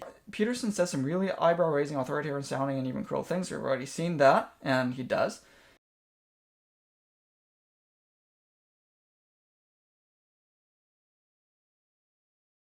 F. Maybe Peterson's client was effectively undermined or even gaslit by her therapist. Because there was some sort of discussion about a client saying that she thinks she was raped, but not sure, and he was sort of said maybe you weren't and stuff. So I can't really comment on that. It seems like pretty complex, so I won't say anything about that. But in any case, it's her right. It's Kate Mann's right to interpret that in this fashion. G. It doesn't seem accidental that his skepticism about objective fact arises when it's conveniently anti-feminist. Yeah. Well, not just anti-feminist, like we've seen about his skepticism about objective fact about global warming. And it's always not just anti-feminist, but just anti-everything that isn't ultra-right-wing. He's always skeptical about facts that aren't ultra-right-wing. And then what they say, please immediately retract all of Professor Mann's defamatory statements, have them immediately removed from the internet, and issue an apology in the same form to Mr. Peterson. Otherwise, our client will take all steps necessary to protect his professional reputation, including but not limited to initiating legal proceedings against all of you for damages, including punitive damages, based upon the international reach and permanent circulation of internet publication. If legal proceedings are initiated, the action will be against Vox Media, Professor Mann, and Mr. Illing, as well as Cornell University, which is vicariously liable for Professor Mann's defamatory statements. As the Supreme Court of Canada has made clear, liability can be imputed to employers due to damages caused by their employees and/or officers. Mann, who coined the instantly immortal portmanteau himpathy to describe the disproportionate sympathy our society extends towards men, says her fellow academic's letter is morally disappointing but seems quite predictable. So far, Peterson hasn't made good on his threat to file suit, though neither she, Cornell, or Vox have complied with his requests. Like many of his ilk, what he really seems to be demanding, when one examines his actions rather than words, is to be able to speak free from legitimate social consequences, such as other people talking back. Yes, this is what all these right-wingers talk about. They say they talk about free speech and all that, but they want to be able to say whatever they want without criticism. When they say, nowadays you can't say anything anymore, you can't say things anymore like you used to. All it means is that you can't say things without receiving criticism. Nowadays, you say stuff and you get criticized, and rightly so. In the past, you could make sexist and racist jokes and everybody would laugh, and now people get pissed off, and rightly so. And now it's oh no, I can't make my racist jokes. You're just you're being so mean to me because I just wanted to make a racist joke, and I can't do it anymore. Ironies abound, but one is that Mann, a young untenured scholar who argues that misogyny isn't about hatred as much as it is about enforcing hierarchies. Yes, again, he doesn't necessarily hate women, but he wants people to be in their place. Is being threatened with legal action by an older man who ranks much higher than she does in the professional and cultural pecking order. Another irony is that Vox's Sean Illing wrote that he interviewed Mann precisely because she, unlike many Peterson critics, actively engaged with his ideas. Says Illing of Peterson's saber-rattling, I found the request absurd and forwarded it to our legal advisors who confirmed that it was baseless, and then I happily ignored it. We did not alter the piece and we did not take it down. Peterson threatened to sue in Canadian courts, which makes some sense given that he lives there. But then again, says Theodore J. Botchers Jr., a partner at Gibson, Dunn & Crutcher who frequently litigates press freedom cases, that choice of venue could well be an attempt to avoid being subject to American law. The United States to this day has the strongest protections for free speech, so you often see people threatening to sue in another country, he says. Still, Boucherous says the case wouldn't be a sure bet in Canada either. The country has fairly strong free speech laws, he says, and Mann's interview is exactly the kind of rigorous, thoughtful dialogue and critique we want in our society. The threatened suit is hypocritical in the extreme. Levitt, not surprisingly, disagreed. There's a difference, he said in an email, between academic debate and viciously libeling Peterson by referring to him as a misogynist, as dishonest, by impugning his honesty and integrity. Viewing the legal threat as an attempt to shut down the conversation, he continued, would only encourage the radical left practitioners of identity politics to avoid such debate by castigating our client with libelous false aspersions, to avoid engaging the constitutionally protected and desired clash of ideas. That is so hypocritical. Oh my god. Peterson is just such an immense hypocrite. Levitt also represents Peterson in his defamation suit against Wilfrid Laurier University, in which he's demanded $1.5 million in damages from the school and 3 faculty members over a meeting in which they chastised a teaching assistant for showing a communications class of one of Peterson's videos. The school has since apologized to the TA, whom Levitt is also representing in her own lawsuit. I'm hoping that the combination of lawsuits will be enough to convince careless university professors and administrators blinded by their own ideology to be much more circumspect in their actions and their words, Peterson opined in a YouTube video. This makes it all the clearer that Jordan does not care all that much about freedom of speech, and rather is simply concerned about spreading his ideology.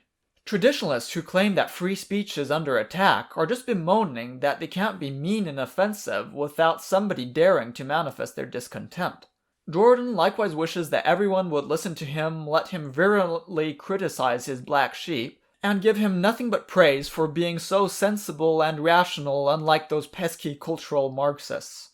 His idea of freedom of speech borders on a wish for his own personal freedom from criticism, just as many religious people conceive freedom of religion. Anyway, all in all, Jordan simply comes across as a rather unsavory individual. And his aggressive attitude towards critics makes it all the more important that people do indeed stand up to him and avoid engaging in self-censorship. As a little observation, I noticed there's a subreddit called Enough Peterson Spam, with 33,000 members. I'm glad that there are people standing up to him, although most of them seem to fall prey to the identity politics thinking that Jordan rightly decries, which leads them to defend the idiocy of supposedly disfavored groups. Now, just to balance things out a bit, I want to point out that opponents of Jordan have also attacked him in reprehensible ways that fundamentally meant to stifle speech, for instance by trying to get him fired. Now, in response to Jordan's, and in general the conservatives', contention that non-conservatives don't care about the plight of men, I want to emphasize 2 points. The first is that in terms of social issues, you don't have to believe in identity politics to be socially liberal. You can favor the right of homosexuals and transsexuals to marry, or people's right to have sex out of wedlock, without favoring enforcing quotas of different identity groups, or minimizing the suffering of European-type men. For example, in the USA, the Libertarian Party is well known to support social liberalism, but not identity politics. People like Jordan deceivingly brandish the flaws of identity politics as justification for social conformism. I want people to understand that just because you disagree with identity politics doesn't mean you should support repressive notions of how people of non-European ancestry, women, homosexuals, transsexuals should behave and be treated. Just because you find fussing over the word flip chart silly doesn't mean you have to shame a woman for having a one-night stand. Yeah, that's another Jordan idea, the notion of enforced monogamy, which is not as bad as it sounds. It just means social condemnation of people, and especially women, who aren't monogamous, not government-implemented constraint. The purpose of this is to allow more males to have sexual companionship, an objective which I absolutely support. And that is indeed a serious drawback of what I guess one could call fling culture, a drawback which of course only arises because promiscuous women are still considerably less promiscuous than men.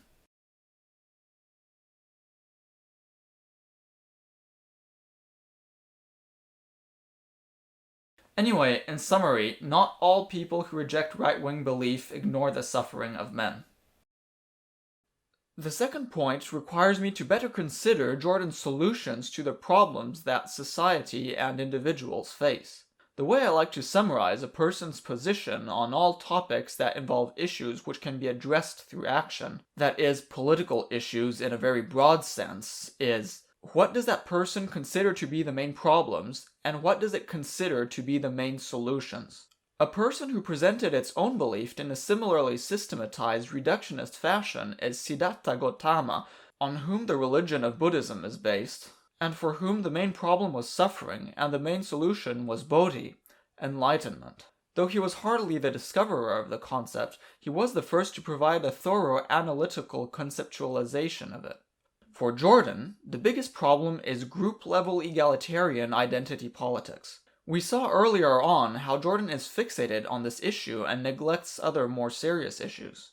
So the obvious major solution is of course the abandonment of group-level egalitarian identity politics. But is that really going to suffice to make people a lot better off? Considering how much Jordan focuses on this ideology, I'm tempted to say that he does largely believe that. But anyone rational knows that that will hardly change anything, for better or for worse. So, beyond the abandonment of identity politics, does Jordan suggest anything else? We know that Jordan proposes that people, and especially men, should develop traits such as discipline, resilience, and assertiveness, which I will collectively encompass with the term toughness. And he also obviously defends an economic system which perpetuates severe inequalities in wealth. But it still remains quite vague. I would like to know more specifically what kind of vision for society he proposes instead, what policies he believes should be implemented. But that's the thing, he largely lacks detailed policies on major issues, as we saw with global warming, where he actually prided himself in not having a solution. At least superficially, it can seem like Jordan is something of a one-track record. Like Greta Thunberg is the no global warming girl, Jordan Peterson is a no group-level egalitarian identity politics boy. But upon closer inspection, it becomes evident that abundant prescriptive beliefs on a wide variety of topics are actually very much implied in his statements, which can be decrypted through simple efforts of deduction, thereby allowing us to get a good idea of his general policy stances. For instance, behind Jordan's claim that we don't know how to address global warming actually lies an implicit opposition to any concerted, government-led efforts to develop better energy sources. We also know he opposes any measure to curb human population growth. And we have a good idea of his position on sociological and economic issues as well. And that's what we're going to further focus on so as to provide a better refutation. And so the second point I want to make regarding the supposed callousness of non-right-wingers towards the suffering of men is that the issues Jordan mentioned men facing are by and large actually a consequence of both the very inegalitarian-capitalism and the very masculinity that Jordan defends. And this can be extended to the problems that all people, including women, face as well. Therefore, although Jordan indeed appears to care about people, application of his solutions, and right-wing solutions in general, would happen at their detriment. Right-wing policies do not benefit men. I'll demonstrate this by considering the various issues that Jordan mentions men facing to a disproportionate extent in the clip I previously showed. It's true that I haven't quite seen Jordan defending inegalitarian capitalism in the clips I have shown so far, so I think it's appropriate to show some now. And I don't want to let capitalism off the hook yet, because capitalism is very, very good at creating value. Yes. It's not part of the essence of capitalism to distribute it fairly. No. Although it does distribute it, I would say in its defense is that it, like all systems we know of, produce hierarchies of inequality, but very few also produce wealth. Yes. And capitalism at least produces wealth. And a fair bit of that goes to the poorest people. So for example, between the year 2000 and the year 2012, the number of people in the world in abject poverty fell by 50%. And by UN current projections, there won't be anybody living underneath the abject poverty mark by the year 2030. So despite the fact that inequality is growing in the way that we just described, absolute wealth is growing as well, and a fair bit of that is lifting up the poorest people in the world to the point where they might be able to start to actually get away from zero and to have a life. And that's a big deal. What he says here is true. Capitalism is indeed more efficient at generating total wealth. So you might think that he defends capitalism simply because he recognizes that poor people would actually be less poor with capitalism, despite the inequalities, simply because there's much more wealth overall. But now look at this next clip. And he had studied psychology as a young man, and he introduced me to this concept that I didn't know about called the Pareto distribution, which, see, I'd been taught as a psychologist that most human characteristics were normally distributed, right? So Most people were average and some people were extreme. That's a or a normal distribution. Intelligence is like that, and height, there's more people of average height than very tall or very short, and weight is like that. And lots of things are normally distributed, and psychologists tend to assume that everything is, but it isn't. Creative products are distributed in a Pareto distribution, and that's a whole different thing, and it's really important to know this. It's another fundamental fact, the knowledge of which can sort of transform the way you conceptualize, let's say, the political landscape. So here's an example of the Pareto distribution. You know, there's a rule of thumb that if you run a company that 20% of your employees do 80% of the work, or that 20% of your customers are responsible for 80% of your sales, or that 20% of them are responsible for 80% of the customer service calls. Same thing, but that's not exactly the rule. The rule is worse than that. The rule is, in a given domain, the square root of the number of people operating in that domain do half the productive work. So you think, well, you have 10 employees, 3 of them do half the work. It's like, yeah, okay. What if you have 100 employees? Then 10 of them do half the work. What if you have 1,000 employees? Well, then it's 30. And if it's 10,000 employees, then it's 100. And this actually turns out to be a rather ironclad rule. It applies across very, very many situations. It applies, for example, to the mass of stars and the size of cities. So you can see how universal it is as a law, and it's something like those that have more get more, and those that have less get less. That's the Matthew principle, right? To those who have everything, more will be given. From those who have nothing, everything will be taken away. And the economists sometimes call that the Matthew principle. And so what that lays out is a world that's rife with inequality. So you know, you hear this idea that I think it's the 85 richest people in the world have more money than the bottom 2 billion. That's a Pareto distribution phenomena. And you might say, to hell with capitalism for producing that. It's like, sorry, you got your diagnosis wrong. It's a natural law. It's no matter what society you study, you get a Pareto distribution of wealth. You get a Pareto distribution of number of records recorded. You get a Pareto distribution of number of songs written or goals scored. Like any creative product has that characteristic. And it's partly because as you start to become successful, let's say, people offer you more and more opportunities. And as you start to fail, people move away from you and you plummet. And so, okay, so that's rough. So what it means is that there is always a landscape of inequality. And I'm not saying that we shouldn't do anything about it, although I am saying that we don't know what to do about it.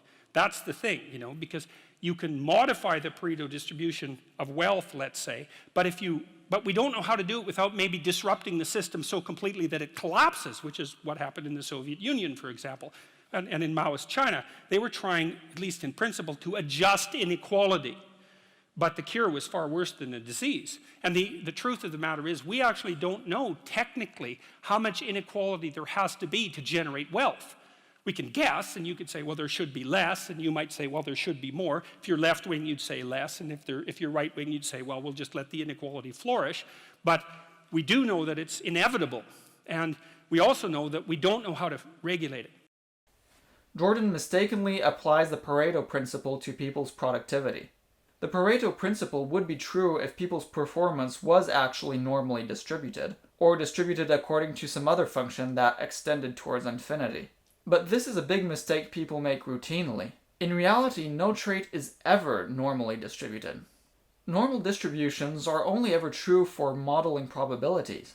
They are never true for modeling the distribution of a value in a population of real objects. For Jordan's contention to be correct, you need a function that extended towards infinity, or at least to very high numbers. But in real life, that doesn't happen. Take the height of humans. It doesn't extend far at all. The tallest person ever is not even double the height of the median person. If Jordan was right, it would mean that in companies of 1 million people, half of the work would be achieved by 1,000 people, which is 1/1000th of the total workforce. Do you really think that's true? That would imply that the top 1,000 are 1,000 times more productive on average than everyone else on average. That's simply not possible. In the real world, such extremes don't occur. And even if you eliminate the extremes, the normal distribution is also wrong, because real-world values are distributed more logarithmically, so that you tend to have greater deviations above the median than below. Though this latter observation doesn't have any bearing on the validity of what Jordan is saying in this particular instance. So what I'm saying is that the Pareto distribution in wealth doesn't at all reflect the distribution in competence. Billionaires aren't thousands of times more productive or competent than average people. Sure, you need a bit of inequality in the form of rewarding people for their work. But that's the thing. The reward should be based on the effort and quality of the work rather than the impact that it has. The head of a company can have a huge impact, but it doesn't actually contribute more than the average worker. If we were to base income on impact, then presidents should be paid exorbitant amounts. But that would be wrong because it wouldn't be rewarding people based on merit. It wouldn't represent a fair compensation of people's effort. Most economic activity is done by people who don't earn all that much. The ultra-wealthy don't contribute much to the economy through their work. So we absolutely do know that we can strongly reduce inequality and still have just as functional an economy. Anyway, as you can see, Jordan defends the actual inegalitarian aspect of capitalism, which makes it all the more reasonable to call him an inegalitarian capitalist. So let's have a look at those issues that men disproportionately face. The majority of disaffected people are men. Well, unemployment represents a major and inherent problem of traditional capitalism, including redistributive capitalism. There is no unemployment with communism, but communism suffers from several fatal flaws, especially the worker-driven production which leads to unresponsiveness to consumer demand, and the forced employment without reward for merit, which constitutes a disincentive to work. In a way, you could believe that Jordan's position on economics stems from a correct recognition of the failure of socialism. And it's true, capitalism does seem to be preferable to socialism inasmuch as it can much better help increase the total wealth of a society. But there are other options than just capitalism and socialism. Earlier on, I said we need an economic system different from any currently existing one. It's now time for me to present the essentials of my economic policy. The only economic system that is both efficient and fully ensures economic fairness is capitalism with a living basic income and a highly progressive personal income tax rate. To simplify things, I'm going to be referring to this as basic income capitalism. Basic income is an income that gets delivered to everyone in equal amounts, irrespectively of a person's wealth or employment status. It's the best way of properly redistributing wealth. And adding basic income to a capitalist framework is an absolutely fabulous solution to practically all economic problems that societies face. Basic income capitalism allows people to live decently without being employed, and does not suffer from any of the main flaws of communism. And for those who will object that such a policy is anti-business, well, I actually advocate for the complete abolition of business tax, and sales tax as well. The biggest problem that men and women face in general has nothing to do with feminism or identity politics. That's absurd. No, the biggest problem is a highly inegalitarian economic system, which forces people to work in exchange for mediocre income, and makes most people utterly dependent on an employer for their very livelihood. That Jordan Peterson not only fails to see that, but advocates for even greater inequality, just shows how utterly skewed his worldview is.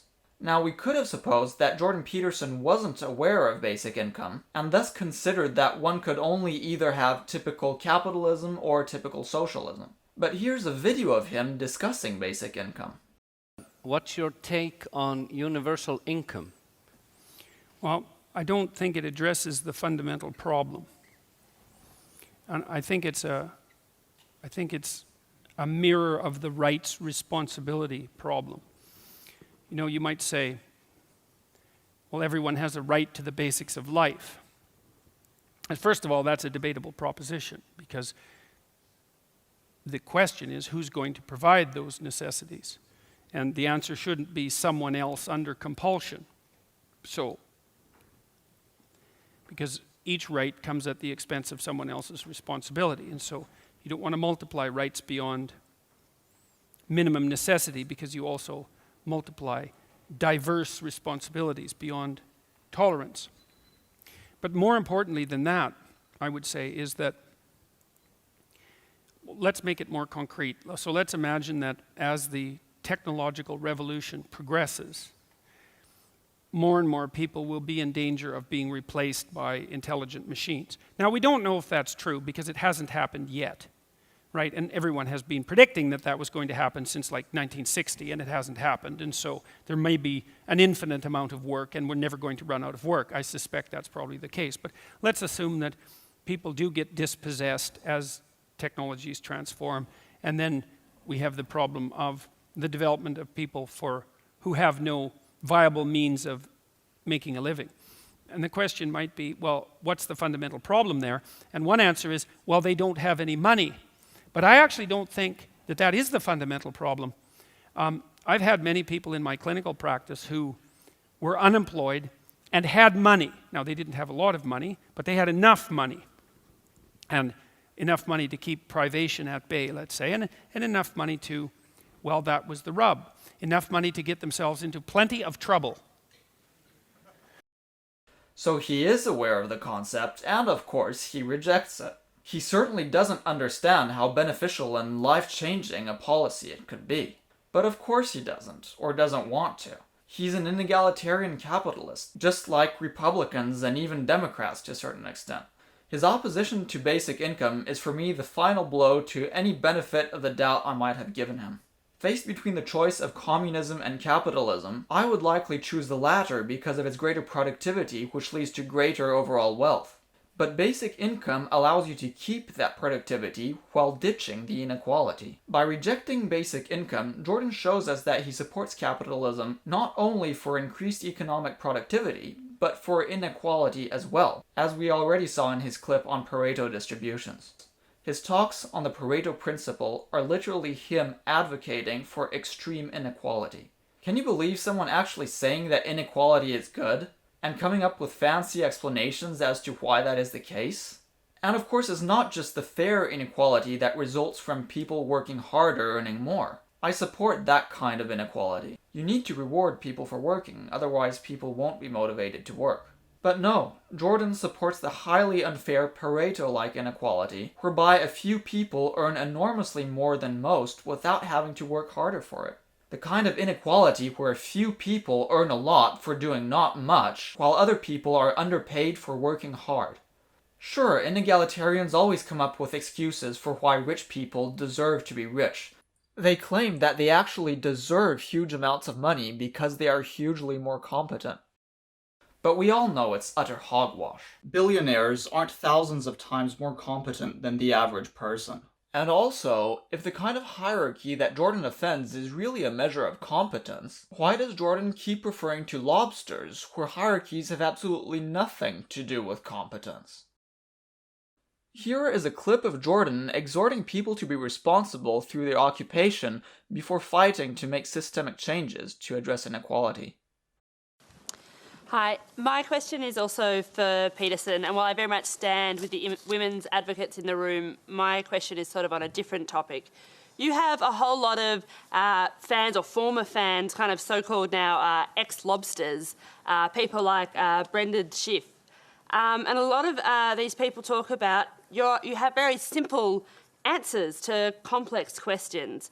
You know, I think you often talk about individual responsibility over things that it's impossible for individuals to actually have responsibility over. You look at the extortionate housing market, the precarious gig economy, like things that are well out of our control. So I want to know, what is your answer to young people for some of the really big problems facing humanity, like the climate catastrophe, like economic crisis, like the precarious job market? Because they just don't, you talk all this much about individual responsibility. Most of us are never going to be able to afford to have all of these assets to have responsibility over. So what is your advice beyond banal comments like clean your room? Well, it's actually rather difficult to answer a question that ends with your comments are banal, politely.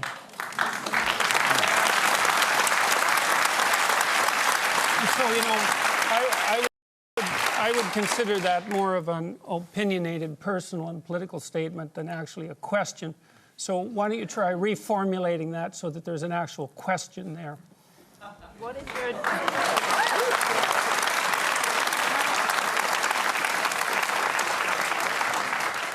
So what is your advice to young people when you talk about you need to be individually responsible, but when there are things that are so far out of our control, like climate catastrophe, like the precarious job economy, like the They're not as economic far crisis, out of your control as you think. What is your answer to Do you think people that who you're are worse facing off these than your? questions? Do you think that you're worse off than your grandparents? I think there are different challenges. Do you think you're worse off than your grandparents? I think that Jordan, once again, we're not going to cross-examine our questioners.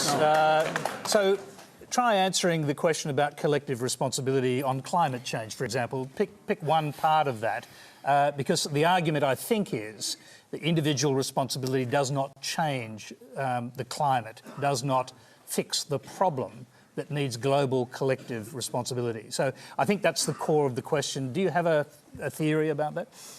Well, fundamentally, I'm a psychologist, and my experience has been that people can do a tremendous amount of good for themselves and for the people who are immediately around them by looking to their own inadequacies and their own flaws and the things that they're not doing in their lives and starting to build themselves up as more powerful individuals. And if they're capable of doing that, then they're capable of expanding their career.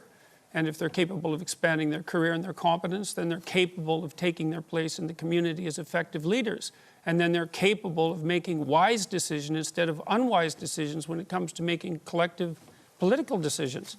I'm not suggesting in the least, and have never suggested, that there's no domain for social action. I'm suggesting that people who don't have their own houses in order should be very careful before they go about reorganizing the world, which happens in many ways. Can I just if a young person believes that the climate, the global warming problem on the climate is something that needs to be tackled quickly, and they can't wait until they grow up and become prime ministers to do it, do you think collective responsibility overrides individual responsibility in a huge issue like that? No. Okay. I don't. I think generally people have things that are more within their personal purview that are more difficult to deal with and that they're avoiding, and that generally the way they avoid them is by adopting pseudo-moralistic stances on large-scale social issues so that they look good to their friends and their neighbours. That's what it looks like. Okay, Catherine, jump in.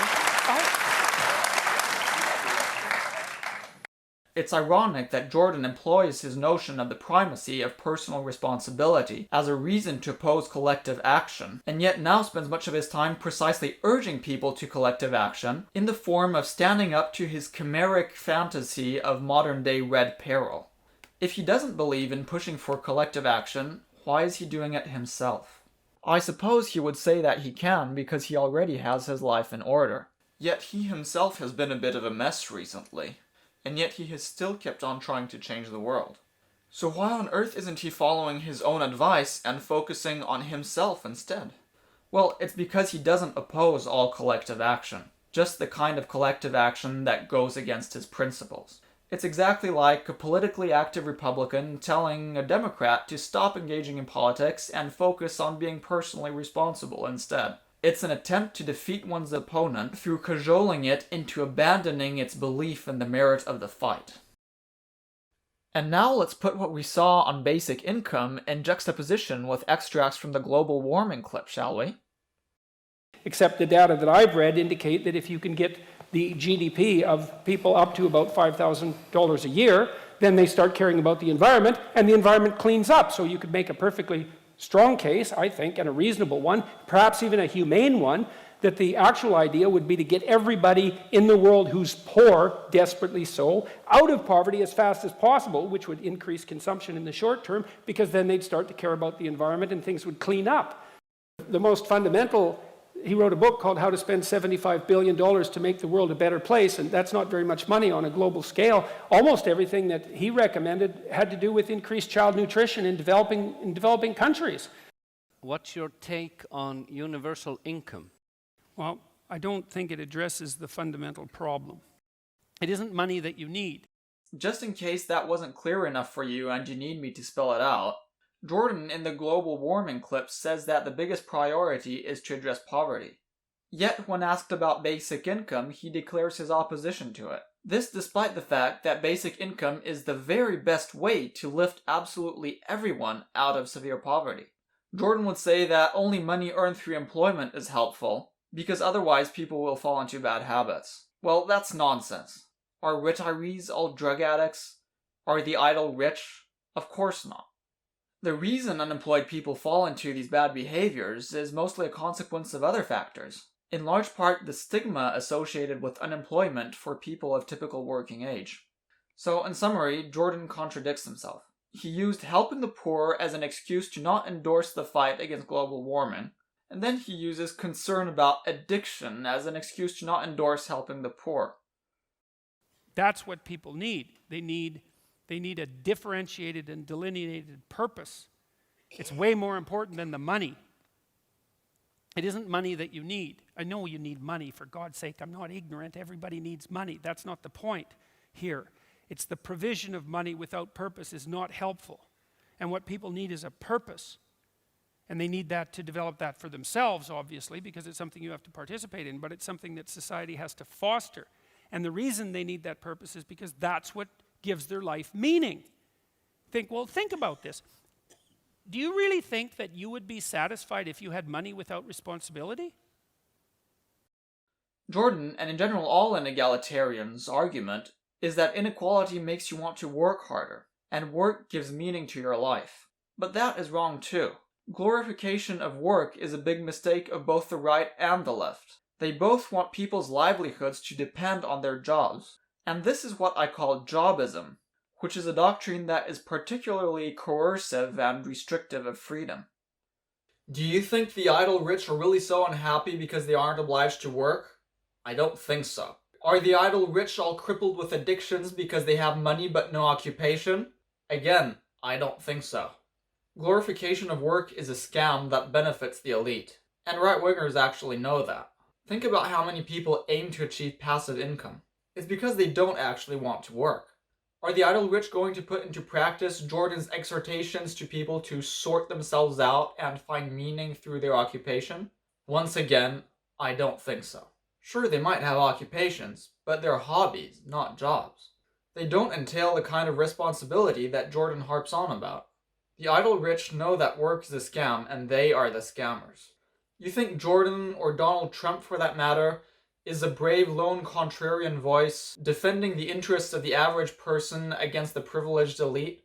Think again. Like all inegalitarians, his policies solely benefit the elite. Many inegalitarians pretend to be populist outsiders, when in reality they are more than anyone the mouthpiece of the elite. Of course, if you're an inegalitarian yourself, you might not actually believe that the elite is a problem. But that, of course, is largely a result of deceitful propaganda by the elite. Make no mistake, in our modern capitalist societies, the inegalitarianism that makes the wealthy wealthy is far more responsible for your suffering than any supposed leftist movement. Our society is already utterly inegalitarian-capitalist. It's almost already exactly like Jordan wants it in that respect. Inequalities are rampant, and people are still mostly stereotypes. So if you're discontent now, that's the fault of Jordan's policies, not the left's. Here's a person who was in a discussion with Jordan explaining this. Van Batten. Oh, I just find it really interesting. Like, I'm a 44-year-old, middle-aged woman who lives in country Victoria, and because I'm a feminist, I'm suddenly terrifying. I mean, that's kind of flattering. But the bigger issue is looking at disenfranchisement. People aren't disenfranchised. If you're being sold that it's feminism, a movement for equality that's never thrown a bomb, that's never picked up a gun, that's disenfranchising you, or globalism or socialism. We have not lived in socialist economies in the West in a very long time. It's been 4 decades of neoliberalism. And it's neoliberalism which has smashed communities. It's neoliberalism which has made consumption and material acquisition dominant values in society. It's neoliberalism that has destroyed the workplace and made jobs insecure and made our experience of economy so unstable. If people are feeling disenfranchised, if men feel disenfranchised, please let me reassure you that women feel disenfranchised as well, because we are all living in this destabilised economy and we are all suffering from that kind of consumer ideology. She is correct, and Jordan does absolutely not destroy the question and answer session in any way as the YouTube title claims. Leftism is very weak currently and has been losing ground over time, despite the progress of social liberalism. Lots of inegalitarians idealize the mid-20th century as being better for people. Well, guess what? The policies in place at the time were considerably more egalitarian and economically leftist than they are now. Leftist activists nowadays may be making a lot of noise, but little gets translated into policy, at least economically. Here's another person in this discussion claiming their movement's persecuting men. Alex Hawke. Do you think men, start with this, Well, do you think young men feel disenfranchised? And is it by those various isms that the questioner pointed to? I do. I'm not sure that's helping what Van Batten said there about that destabilising message. I mean, it's true to say in some ways feminism and things like that haven't thrown a bomb or committed violence, but the worst violence, can be the violence of the mind. And I think men today in our society are told, virtually from their young age to now, when they grow up, that they're doing the wrong thing, that they have done the wrong thing historically, that there's no place for them. And I think that's what Jordan speaks to a lot of young men. And look, I'm a father of 3 young boys under 5, and reading a lot of Jordan Peterson's works through the book, I can understand why it resonates with a lot of people, because men today have lost their identity, and I think feminism has become a movement to overtake masculinity, and I'm a feminist. I don't want that. Well, sure I don't hate men. I'm not trying to destroy men. But ridiculous. let's look at the empirical evidence. Let's look at the empirical in our schools. It's boys who are falling behind now, actually, in primary schools. It's boys who are falling behind at universities. It's young men who are suffering and have the worst mental impacts. It's the highest rates of youth suicide. It's a serious issue, and I think the question is right. I mean, yes, there's a lot of disenfranchisement in the world, but there are movements persecuting men in today's world. That is not true. That is not true. This man is an Australian Liberal Party politician, naturally, which is highly ironic since the movement persecuting men is the liberalism, that is, the inegalitarianism, that he works for, rather than feminism, as he is saying. On the other hand, he does propose giving benefits to stay-at-home parents, which I find quite admirable and rather unexpected from a liberal politician. Though of course basic income could just subsume that. But if he believes in that, why is he with the Liberal Party? And returning to the mental health aspect, I disagree that everyone needs to work and be responsible. While many people may benefit from that, I personally find working very stressful and I far prefer being idle. It's better for both my mental and my physical health. So I don't consider that people's notion that work makes you happy is at all universally applicable. And even if it were good for people's mental health to have a job, is that a justification for making work mandatory for everyone? I personally consider that a strong limitation on people's freedom. That sounds mad to me. It would be like forcing people to eat kale because it's good for them. If you really believed in freedom, you should support giving people the choice of working or not. It's ironic how those who are often so vocal about defending freedom actually oppose it in such a major way. And of course, I'm very much targeting leftists here as well, since most of them are so enthralled with the notion of work that many leftist parties are called labor parties. Basic income doesn't eliminate all jobs, it just makes not having jobs for everyone no longer an issue. Loads of people wouldn't want to work, so it's not like basic income is going to cruelly rob people of the possibility of having a job. Of course, as mechanization becomes more efficient over time, it is quite possible that it would become unnecessary to work, and that most people wouldn't have jobs even if they wanted to. But why would that be a problem? If you want to work, just work. Clear your house really thoroughly every day or something if you need an occupation. For some reason, it seems that most people on the right and the left seem to think that any work that isn't a job, which is paid and is even necessary for ensuring people's livelihood, doesn't count as real work. It seems that they really believe that people would only be happy if they're made to have a job that their very survival depends on. Jordan insists on the importance of responsibility, but I find it absurd that we should intentionally create a highly imperfect society just so that people could experience responsibility. If our civilization keeps progressing as it should, things should more and more take care of themselves and eliminate any need for personal responsibility.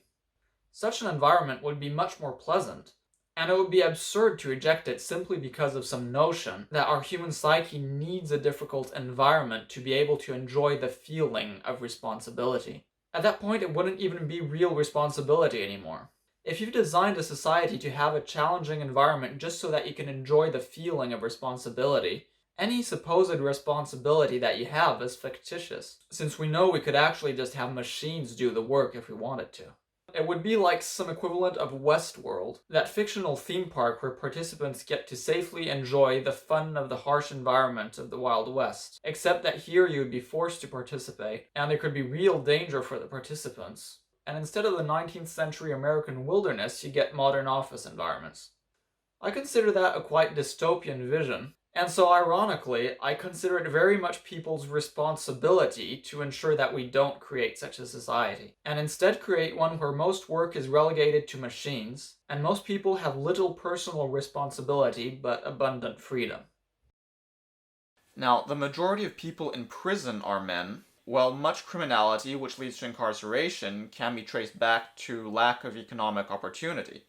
With basic income, there is no need to get into criminal activity. Additionally, men tend to commit violent crimes at rates about 10 times that of women, in all societies and cultures, irrespectively of the absolute rate. Unfortunately, I can't find the article I read that in, but I don't think we really require any proof to know that men commit far more murders than women do. Anyway, supposing that the approximate ratio holds true, it would mean that, though in Switzerland, for instance, murder rates are much lower than in El Salvador, men are still murdering at a rate 10 times greater than that of women. This implies that there is truly something wrong with masculinity in general, that there is a biological flaw in male humans that incites violence, and therefore I strongly disagree with Jordan's premise that men should become more masculine, since violence is in fact one of the defining characteristics of masculinity. Here is a clip of Jordan actually defending physical violence. I think that women whose relationship with men has been seriously pathologized cannot distinguish between male authority and competence and male tyrannical power. Like they fail to differentiate because all they see is the oppressive male. And they may have had experiences that their experiences with men might have been rough enough so that differentiation never occurred, because it has to occur. And you have to have a lot of experience with men, and good men too, before that will occur. But it seems to me that we're also increasingly dominated by a view of masculinity that's mostly characteristic of women who have terrible personality disorders and who are unable to have healthy relationships with men. Now, but here's the problem. You know, this is something my wife has pointed out too. She said, well, men are going to have to stand up for themselves, but here's the problem. I know how to stand up to a man who's unfairly trespassing against me. And the reason I know that is because the parameters for my resistance are quite well defined, which is we talk, we argue, we push, and then it becomes physical, right? Like if we move beyond the boundaries of civil discourse, we know what the next step is. Okay, that's forbidden in discourse with women. And so I don't think that men can control crazy women. I really don't believe it. I think that they have to throw their hands up in it's not even disbelief. It's that there's no step forward that you can take under those circumstances, because if the man is offensive enough and crazy enough, the reaction becomes physical right away, or at least the threat is there. And when men are talking to each other in any serious manner, that underlying threat of physicality is always there, especially if it's a real conversation, and it keeps the thing civilized to some degree. You know, if you're talking to a man who wouldn't fight with you under any circumstances whatsoever, then you're talking to someone to whom you have absolutely no respect. But I can't see any way. For example, there's a woman in Toronto who's been organizing this movement, let's say, against me and some other people who are going to do a free speech event, and she managed to organize quite effectively. And she's quite offensive, you might say. She compared us to Nazis, for example, which, you know, publicly, using the swastika, which wasn't really something I was all that fond of. But I'm defenseless against that kind of female insanity, because the techniques that I would use against a man who was employing those tactics are forbidden to me.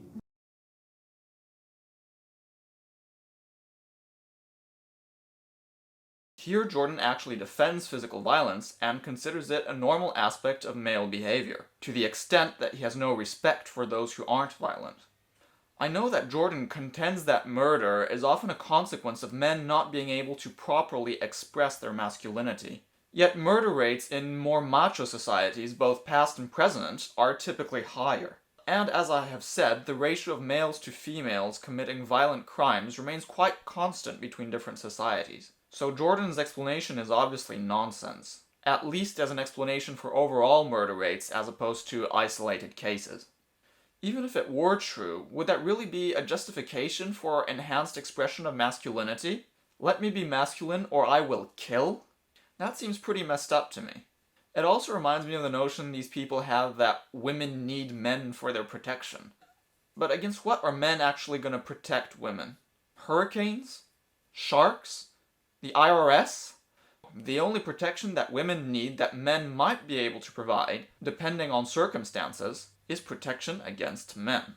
The purpose of men is to protect women from men. Sounds like the motto of some people I know in Sicily. There have in fact been studies indicating that the rise of civilization necessitated a reduction of the biologically determined masculinity of male humans. Masculinity truly is savageness. Of course, the development of civilization required certain people to have high levels of intellectualism and analytical thinking, which is also typically masculine, but in a nerdy way as opposed to a real man. So anyway, this brings me to the presentation of the one obvious solution: targeted gene editing in human embryos to eliminate this biological drive to violence. I will come back to this shortly. Jordan then mentions that most victims of violent crimes are men. That's because men gravitate more towards criminal environments and thus towards being criminals themselves. The reason more men are victims of violent crime is because more men are criminals, and criminals are more often victims of violent crimes themselves as a result of conflict with other criminals. Most people who die in war are men. Well, how about you just stop doing incredibly idiotic things like waging war, which are again very much caused by men in the first place as a consequence of their urge to violence and will to power, and which are promoted by the very same right-wing ideologies that Jordan defends. Most suicides are men. Don't you think that has anything to do with the pressure of being successful within a harsh and inegalitarian society that Jordan defends, as well as with the pressure to having to remain tough to continue to appear masculine? And lastly, the fact that males do less well in school has largely to do with their unruliness, which is again a component of their savageness. If men's rights activists actually cared about men's rights, or rather men's well-being, since by and large men already have the rights they need, well, they wouldn't be promoting inegalitarian-capitalism or stereotypical masculinity. They would be opposing those things. Men's rights activists are fundamentally acting to diminish the well-being of men. MRAs, you may not be man-haters, but you are man-hurters. Jordan claims that he wants equal rights for all, and he encourages women to be housewives if they so desire, because that is their instinct. This is a question for the panel, but mostly for Jordan Peterson. Do you believe that a stay-at-home full-time mother is adequately valued in today's society? As a stay-at-home mother myself, I don't feel valued by wider society, as most of what I hear focuses on women getting back to work as soon as possible. And you don't hear anything about the benefit of staying home and the benefit for the children. Jordan Peterson, start with you.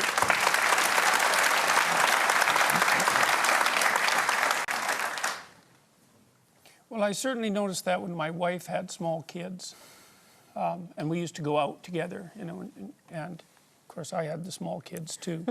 But it was, I stated it that way for a purpose. You know, when we would go to restaurants and so forth together, she was often treated with less respect than she would have been had the kids not been with her, and that was very bothersome because, you know, it's quite a sacrifice and a very useful sacrifice to have small children, and people who have them should be treated with respect.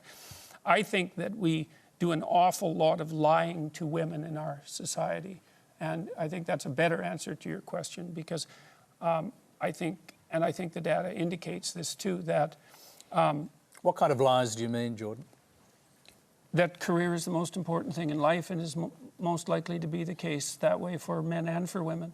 I think it is important for more men than for women because women take the primary role for very early child rearing. But it's clearly the case, as far as I can tell, that for most people, and the statistics bear this out, that family is by far the most important commitment that people make in their lives. And I think we lie to 18 to 19-year-old women non-stop, especially in universities and educational institutions. That's a minute, by the way, sorry. By telling them that career is going to be the fundamental purpose, give the fundamental purpose to their life. And for most people, that's simply not the case, nor should it be. But how often has he told men that it's alright to be a house husband? Do correct me if I'm wrong, but as far as I know, he's never overtly said that. Of course, he never quite outright says that men shouldn't be stay-at-home partners or parents. But we do know that when it comes to giving advice to men, it tends to systematically consist in toughening up and becoming a good member of the labor force. See, when the focus of discussion is on men, Jordan and rightists in general make out leftists to be lazy, irresponsible people who want to depend on a nanny state instead of holding a proper job. And in opposition to that, the rightists recommend that people become responsible, which largely implies getting a proper job. Meanwhile, when the focus is on women, suddenly leftists are oppressive jobbists that want to force everyone to work. And in opposition to that, the rightists now say that career shouldn't be most people's primary goal in life, and that people should be allowed to stay at home.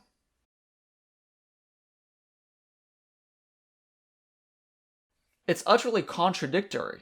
They literally accuse leftists of the opposite fault depending on whether the discussion focuses on men or on women. And the question of being a stay-at-home parent brings me to another point. How are people going to properly be able to take care of their children without basic income? To earn a living, they'll have to work a fair amount, which means that they'll have to be away from their children a lot of the time. If Jordan really wanted to help parents, he should support basic income. It's ironic that Jordan opposes basic income on the grounds that people need a job to give their lives meaning, and yet says that most women would be most fulfilled by being a homemaker, which is a completely unpaid occupation. He obviously implies that such women should be the partners of men who have jobs that can support the both of them. Jordan is opposed to single motherhood because it apparently yields poorer outcomes for children, and his explanation for this is that single mothers are poorer. With basic income, single mothers would no longer be excessively poor, yet Jordan opposes basic income. So obviously, the poverty of single mothers is simply used as an excuse to justify imposing on people the stereotypical nuclear family model. And to all you traditionalists who are feeling under attack, nobody reasonable is trying to forbid you to adopt a typical family model, or even believes you should be particularly criticized for doing so. All anyone is saying is that people should have the choice to do otherwise. Right-wing policies want to deny people that choice. And they even also severely punish people who do follow the traditional model. Jordan's position means that he advocates for dependency of unoccupied partners, which makes them unable to escape potential abuse, and he advocates for a system which robs fathers of time to spend with their children, on top of the obvious issue of workers being unable to quit a job they don't like. So obviously, in the guise of being reasonable and understanding by helping men and women fulfill their true desires, Jordan supports the perpetuation of a system which forces people to either work or depend on someone who does. That is hardly family-friendly. The notion that right-wingers care more about family is simply the utter opposite of the truth. Right-wing policies aim to hurt and destroy families.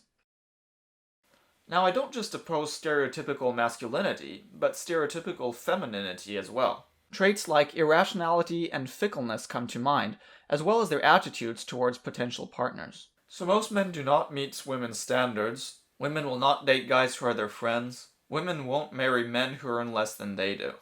While of course these are far from representing universal truths, there is still a fair amount of validity to these statements overall. And the latter trait I mentioned is actually a manifestation of women's own attachment to hierarchy, but which tends to focus on the status of their man rather than their own.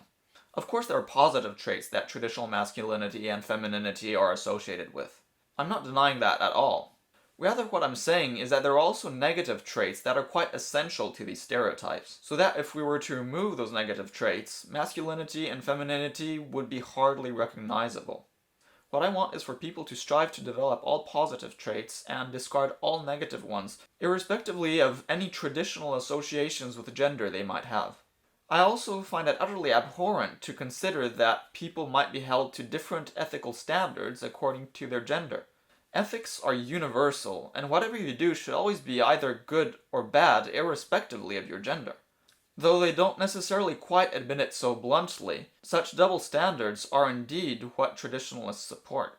By diverting people away from developing all positive traits, and by subjecting people to irrational and unfair standards, attachment to stereotypical gender norms harms people, which is why I want to help people liberate themselves from them.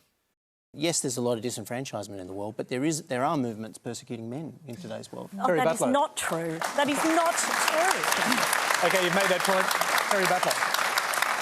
Well, I mean, Alex, I think that it's almost as though we're talking about a structural issue and you're talking about a personal issue. And people who take personally the idea that we need to change structures, I think are misreading what the complaint is that people have. And so for me, the problem that I have with kind of structural rigidity of gender roles for men and women is that they hurt men and they hurt women. They hurt both. They hurt the men who want to stay home longer with their kids.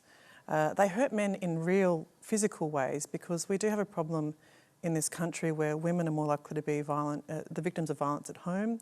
Men are more likely to be the victims of violence in public. But in both, the common factor is it's men committing the violence by and large, not exclusively, but by and large. And so these rigid kind of ideas of masculinity hurt everyone. And so when we talk about feminism, when we talk about changing those structures, it's to create an equality for the benefit of everyone and to get rid of some of the things that hold everyone back. Do you want a brief response to that, by the way? Of course, the comments unanimously support Jordan and criticize the two feminist women. Admittedly, Terry Butler's vibe comes off as slightly haughty, which puts off the people who disagree with her, and Van Badham does tend to interrupt. But honestly, the stuff that prompts her interrupting is so outrageous that I find it pretty understandable. But of course, these right-wing people don't care about civility, kindness, and modesty anyway. Remember how much they love Donald Trump. Now, it is important for people who care about equality to call out self-proclaimed feminists who do actually discriminate against men. And sadly here they fail to do so, as is usually the case, alas. But still, the fact that people are presented with these good arguments, and yet remain completely deaf to them, makes me lose faith in people. For the So young are you males. saying we're telling you something doesn't exist? Yeah. What? Feminism. You're sort of saying feminism is not the, as Jordan has put it, it hasn't gone too far out of its bounds and is sometimes oppressing men. It is. Oh, I'm sorry if we've Absolutely rejected our is. bounds, Alex. Well, it's not about equality anymore. It goes beyond the argument of equality. It always starts with equality. That's fine. Everyone agrees with equality. We agree with equal rights, equal treatment of people. We agree with it in the Labor Party. But and we agree with it in the Liberal Party as well. Okay, Well, he the let you answer, Van. He let you answer, so hold on. I'm the only one getting interrupted tonight. Well, I just put a stop to that. Well, you so can go interrupt ahead. anybody, other than you. I interrupted to let you oppressed. continue. No, well, my point is this. If we wanted to make a political point about it, Terry, the Liberal Party is a party of the individual. Individualism is the only antidote to some of this. Identity politics is on the march. It's eating away at Western society, treating people as a collective. All men are the same, or all women are the same, or all of one ethnic group are the same, or we all behave or think the same way. It's just not true. So You're right, it's not identifying true. people as individuals is the only way. Well, if you want to join, I'll get you a form. But We should indeed fight identity politics. And I can understand that uninformed people might conflate egalitarianism with identity politics. But here these women seem to be actually defending egalitarian ideals. But all these right-wingers commenting aren't listening at all and have the nerve to claim that it's the feminists that aren't listening. In this instance, Terry is explaining the very same thing that I am currently explaining about men. Just like me, she stated that it's men who are responsible for most physical violence. She actually was more moderate than me by saying that there's nothing toxic about masculinity per se. Traditionalists typically don't realize that toxic masculinity means a particular kind of masculinity which is toxic. Just like you could say red car, and it doesn't mean that there's only one car which is red. Instead, many traditionalists think toxic masculinity implies all masculinity is toxic. Just like when you say God Almighty, it means that God is Almighty. It's not a reference to the particular God who happens to be Almighty. So typically people are not saying all masculinity is toxic. But I say that while people who are masculine overall can be quite good, the concept of masculinity inherently comprises its bad aspects, and hence the concept of masculinity should be abandoned entirely. while I exhort people to develop all good qualities in a necessarily gender-neutral fashion, Jordan, on the other hand, wants to encourage the natural expression of gendered behavior. The left tends to deny that there are innate differences between the sexes. The right acknowledges the difference and then mistakenly claims this to be a good thing. Both are wrong. There are differences, but there shouldn't be. And because the differences are biologically determined, this is an issue that must be addressed both through changes in attitude and genetic engineering. Genetic engineering can not only remove the negative traits associated with gender stereotypes, it can also correct the even more fundamental issue of people's biologically determined irrationality and non-omnibenevolence. And furthermore, it can eliminate all the physical flaws that we suffer from: disease, aging, and ugliness. Of course, we're still a long way from attaining the ability to make use of genetic engineering for such purposes, and I'm not quite sure to what extent it will be truly possible to ever eliminate irrationality. For now, we have to content ourselves with creating a culture that values and teaches rationality, which in any case is a necessary condition for genetic engineering to be used responsibly. It's something of a catch-22. To avoid misuse of the technology that would make people more rational, we need most people to be considerably rational already. Jordan's defense of traditional masculinity stands in stark opposition to my own resistance to the loutishness, that chavviness, that fundamentally characterizes real men. Chav is a British term that refers to trashy, lower-class British people, and in particular young adults and especially males. It's a very handy term which I like to employ not just for British people of the sort, but for analogous individuals from other countries as well. A while ago already I realized that fundamentally, the attitude that characterizes chavs is simply masculinity enhanced to an extreme. Chavviness isn't a quality reserved to those rough young men you see loitering on the streets. No, chavviness is something that characterizes all real men. And so I like to use chavviness to refer to the harmful aspects of masculinity, because it's in chavs that these aspects come most prominently to the fore. The vision of masculinity that is revered by Jordan Peterson, the right, and most primitive societies alike involves elements such as extreme economic inequality, strong hierarchy, and a penchant for physical violence, which are all absolutely characteristic of chavviness. And of course, women's attraction to the kind of men who display chavvy traits and thrive in chavvy environments is what I consider to probably constitute the biggest flaw of femininity. Real men are chavs, and real women are chav lovers.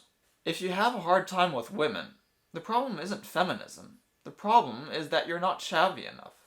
And so people recommend men to become chavvier to attract women, and of course that works. But it shouldn't work. Chavviness is the great bane of our species. And that is essentially what Jordan believes in. Though he doesn't quite spell it out in such a manner, I contend that, in essence, Jordan Peterson aims to save Western civilization by combating sissiness and promoting chavviness instead. That's basically the gist of his whole mission. Now, of course, the idea that Jordan advocates for chavviness is only partially correct. The way I see it, chavviness is simply about acting in the manner typical of most non-human animals. But while Jordan and right-wingers in general support some of those behaviors, they also oppose many others. In most instances, rather than advocating for libertarian primitivism, he calls for social regulation which would intend to limit people's tendency to violence and chaos. But it's still primitivism. It treats humans like wild beasts that, rather than being let run loose, need to be calmed and tamed as much as possible. Jordan wants society to accommodate people's idiotic programming and regulate it, so as to limit the damage that can be caused by discontent idiots, and more generally, his ideology aims to implement policies which in the past made societies more efficient. One of the ways he wishes to achieve this is through what is known as enforced monogamy. It's not quite as bad as it sounds. It just means social condemnation of people, and women in particular, who are promiscuous, not government-implemented constraint. This is what people typically refer to as slut-shaming, or what I prefer to refer to as women who has sex with multiple people shaming. I prefer this longer term to point out the fact that slut is a pretty specific concept that shouldn't have such a brief word to describe it. So it's not like enforced monogamy is the completely reasonable and innocuous practice that Jordan presents it as. and of course by wishing to regulate reproduction in such a manner which actually represents a form of sexual egalitarianism between males, Jordan actually opposes the typical chavvy environment where the top males get all the females. Here we are on Jordan's own website. This is a response he posted to the article in the New York Times which criticized Jordan for the concept of enforced monogamy and which portrayed it as something that was more coercive than what he actually meant, though I do still consider it rather problematic. This is going to be pretty long, but I think it's quite interesting and important to show. On the New York Times and enforced monogamy. My motivated critics couldn't contain their joyful glee this week at discovering my hypothetical support for a Handmaid's Tale type patriarchal social structure, as, let's say, hinted at in Nellie Bowles' New York Times article presenting her take on my ideas. It's been a truism among anthropologists and biologically oriented psychologists for decades that all human societies face two primary tasks: regulation of female reproduction, so the babies don't die, you see, and male aggression, so that everyone doesn't die. The social enforcement of monogamy happens to be an effective means of addressing both issues, as most societies have come to realize, pair-bonded marriages constituting, as they do, a human universal. Here's something intelligent about the issue, written by Anti-Quark2 on Reddit.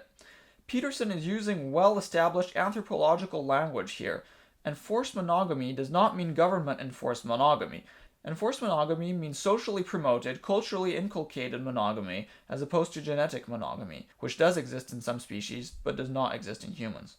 This distinction has been present in anthropological and scientific literature for decades. As Anti-Quark2 points out, for decades. My critics' abject ignorance of the relevant literature does not equate to evidence of my totalitarian or misogynistic leanings. I might also add, anyone serious about decreasing violence against women, or violence in general, might think twice about dismissing the utility of monogamy and social support for the monogamous tendency as a means to attain that end. Simply put, monogamous pair bonding makes men less violent. Here are some examples of the well-developed body of basic evolutionary biological, psychological, anthropological evidence and theory supporting that claim. Men who transition to a monogamous or less competitive mode of sexual behavior, fewer partners since last wave, reduce their risk for violence. The same results were not replicated for females. Further, results were not accounted for by marital status or other more readily accepted explanations of violence. Findings suggest that competition for sex be further examined as a potential cause of male violence. Here's another paper with a long list of relevant references, why men commit crimes and why they desist. Here's some relevant sections of the latter paper. Evolutionary Psychological Theory of Male Criminality. In the comprehensive study of homicide from the evolutionary psychological perspective, Daly, and Wilson note that humans throughout their evolutionary history were effectively polygynous. In a polygynous breeding system, some males monopolize reproductive access to all females while other males are left out. In such a system, some males don't get to reproduce at all while almost all females do. This inequality of reproductive success, or fitness variance, between males and females makes males of species with polygynous breeding systems, such as humans, highly competitive in their effort not to be left out of the reproductive game. This intrasexual competition among men leads to a high level of violence among them, and the large number of homicides between men, compared to the number of homicides between women, is a direct result of this intrasexual competition and violence. Now, I agree that there seems to be a pretty logical causal effect between these two things, and I'm not denying the existence of such a phenomenon at all. Quite to the contrary, I absolutely believe what they're saying. The murder rates are highest in Latin America and Africa compared to Asia and the Middle East, which have much less permissive sexual cultures, but also have lower murder rates.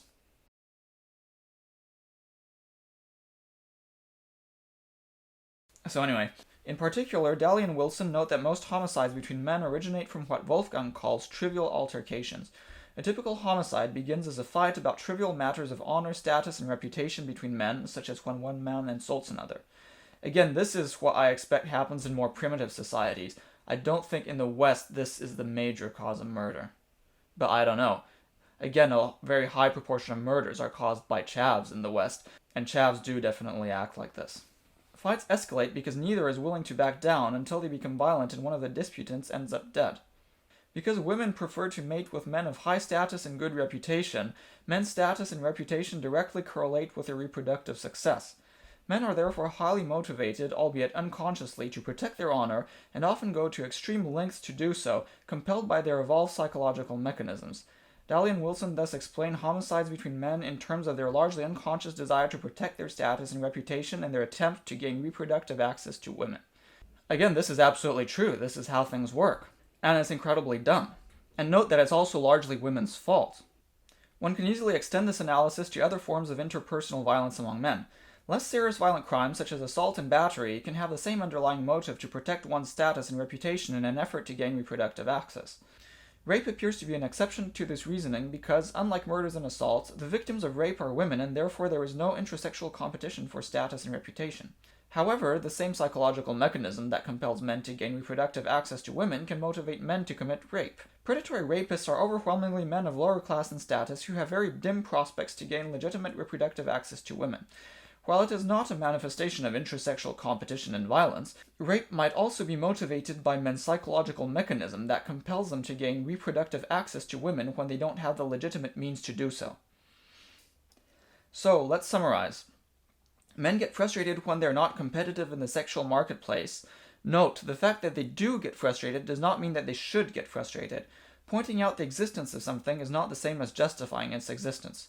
Okay, so I'm glad that he's saying that, and that tempers the things that I very much say about him. But the thing is that the problem is that he accepts that they're like this, and then he wants society to revolve around that and to be built around that. He wants society to accommodate this tendency. He wants society to accept this and to just have to regulate it as best as possible. He doesn't consider that one could just completely change the state of affairs and completely eradicate such instincts. Frustrated men tend to become dangerous, particularly if they are young. The dangerousness of frustrated young men, even if that frustration stems from their own incompetence, has to be regulated socially. The manifold social conventions tilting most societies towards monogamy constitute such a regulation. That's all. No recommendation of police state assignation of women to man, or for that matter, man to women. No arbitrary dealing out of damsels to incels. Nothing scandalous, all innuendo and suggestive editing to the contrary. Just the plain bare common sense facts. Socially enforced monogamous conventions decrease male violence. In addition, and not trivially, they also help provide mothers with comparatively reliable male partners and increase the probability that stable, father-intact homes will exist for children. So, Jordan wants our culture to value and encourage women who have sex with multiple people shaming. It may not quite be The Handmaid's Tale, but it's still pretty bad. As we have seen, the purpose of this is to allow more males to have sexual companionship, an objective which I absolutely support in and of itself, but I question the means to achieve it. The idea is that in a sexually permissive environment, women all flock to the same few high-status men who are happy to service them all, thereby creating a pool of neglected men who remain sexually unsuccessful. This notion is partly correct, and the inceldom of less coveted males is indeed a serious drawback of a certain type of sexually permissive culture. He wants society to shame women for a promiscuity that is assumed to involve only high-status men, so that they will instead marry men who would otherwise be left out. But a major reason for this is because sexually frustrated men can be violent and even murderous. This means that Jordan wants women to marry men that would be murderers if they weren't married to them. That's pretty messed up. In any case, I don't believe there is all that much association between murder rates and inceldom. Homicide rates are higher in Latin America and Africa, yet as far as I can tell, despite high promiscuity, or even perhaps because of it, inceldom levels seem rather low. While Asia and the Middle East have far lower homicide rates despite seemingly greater inceldom. The USA and Canada seem to have the society which most strongly features a combination of sexual permissiveness for women and inceldom for men, and this is likely why red pill and MRA movements are the strongest there. But murder rates there are still relatively low, and much of the reason the rates are higher in the USA than in Europe is a combination of easily accessible guns and widespread poverty. By and large, murders are committed by chavs, not incels. There is a good reason the police targets hood rats rather than nerds. My explanation for higher murder rates in Africa and Latin America is rather low inhibition, which is also why people are friendlier there as well. Yes, friendliness and murderousness go hand in hand. That is a sorry state of our species. Inceldom seems to be a frequent main factor only for a specific kind of murder, namely impersonal mass murders like school shootings and religious terrorism. But despite the wide publicity these events get, they are only responsible for a small fraction of total homicides. Another thing I'd like to point out is that female sexual permissiveness only leads to male inceldom because promiscuous women are still much less promiscuous than men are when given the opportunity. It's simply a mathematical evidence that if all women on average have as much sex as the more desired men, then all men on average will be having that much sex, ignoring homosexuality. And of course, Jordan's entire argument completely ignores homosexuality, and obviously wishes to impose a very rigid normative view of gender roles and sexuality on people. But anyway, ignoring homosexuality, if women were as promiscuous as men, then not just the high-ranking men, but men in general would be sexually successful. So if you want all men to be sexually successful, instead of condemning female promiscuity, you could just as well encourage women to be far more promiscuous. That would be a lot more permissive and a lot more fair, and to a large extent it's what I support. And in fact, this seems to be somewhat the situation in rather promiscuous cultures like Africa, where there is a fair amount of sexual permissiveness for women, and yet the women are not all that discriminating, and thus male inceldom seems rather low, though I might be mistaken. But it certainly does seem that the extent to which women will all flock to the same few men is highly dependent on culture. There is not one single kind of promiscuous culture, and female sexual permissiveness does not necessarily incur male inceldom. This idea that sexual permissiveness for women leads to a situation where they largely exclusively choose the highest-ranking men and neglect the others is absolutely not always all that true. And consider that, for it to be true, it means that these high-ranking men have to have far more sex than the supposedly slutty women. As such, if one wanted to grant other men more sexual satisfaction, it would in fact also make sense to condemn the more coveted men for being overly promiscuous, and in fact to condemn them a lot more than the women since they are even much sluttier. It makes no sense to shame women more than men for being promiscuous. But while it might help balance things out, I really don't want to condemn anyone for having sex. So you see, there are various ways to help balance things out. Naturally, Jordan, being a typical right-winger, chooses the typical right-wing option of shaming women specifically for having multiple partners. And also, even if it were true that much male violence was a consequence of male inceldom, I still don't consider that a justification for women who has sex with multiple people shaming. Jordan's idea of enforced monogamy fundamentally opposes the principle of letting people do whatever they like as long as it doesn't inherently cause severe harm to others. I don't think having sex with multiple partners can be considered to do the latter. Sure, the collective snubbing of many men does cause a lot of pain, I can attest to it myself, but I still don't consider it at all ethical to impose restrictive norms on people so that all men might have mates. Female promiscuity does not hurt men per se. Sex shaming is not justified, it's simply not rational. Jordan's enforced monogamy is akin to forcing everyone to saying hello to everyone they walked past because some people might get offended and go on a shooting spree.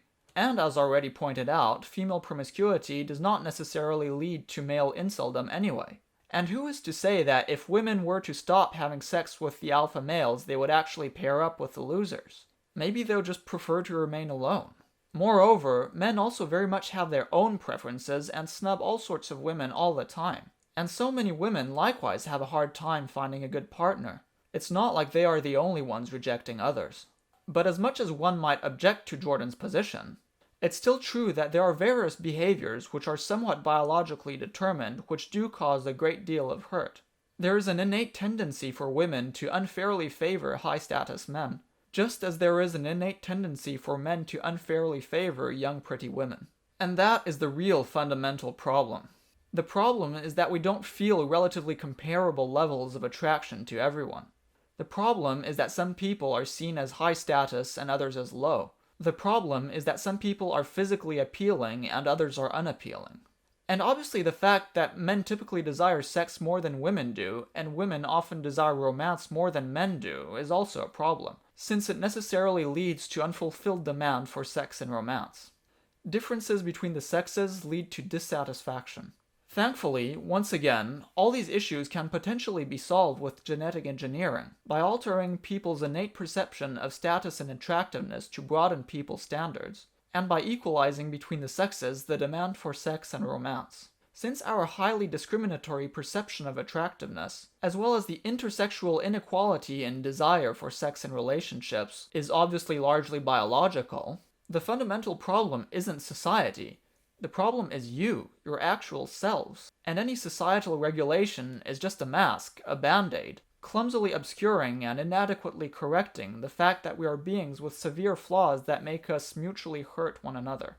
Biological engineering is the only way to properly correct that. Through it, we can finally eliminate the scourge of social and sexual rejection, as well as many other important things. Until that becomes possible, to best approximate the objective with our current means, I recommend that we try as much as possible to act as if our flaws had already been corrected by genetic engineering, and thus to act with benevolence towards everyone, and to try as much as possible to ignore our innate tendency to rank people in status and attractiveness. That's not what Jordan recommends. Jordan very much wants people to be ranked in status. That's what his lobster discussions are about. But while the justification for this is that it's a very ancient behavior, much of his other positions actually involve countering our primitive instincts. For instance, precisely the tendency for the top men to get all the women.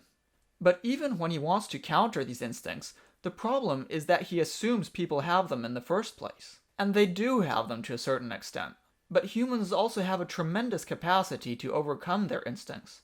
Jordan doesn't acknowledge this, and rather believes in a kind of rigid biological determinism, which I find extremely pessimistic.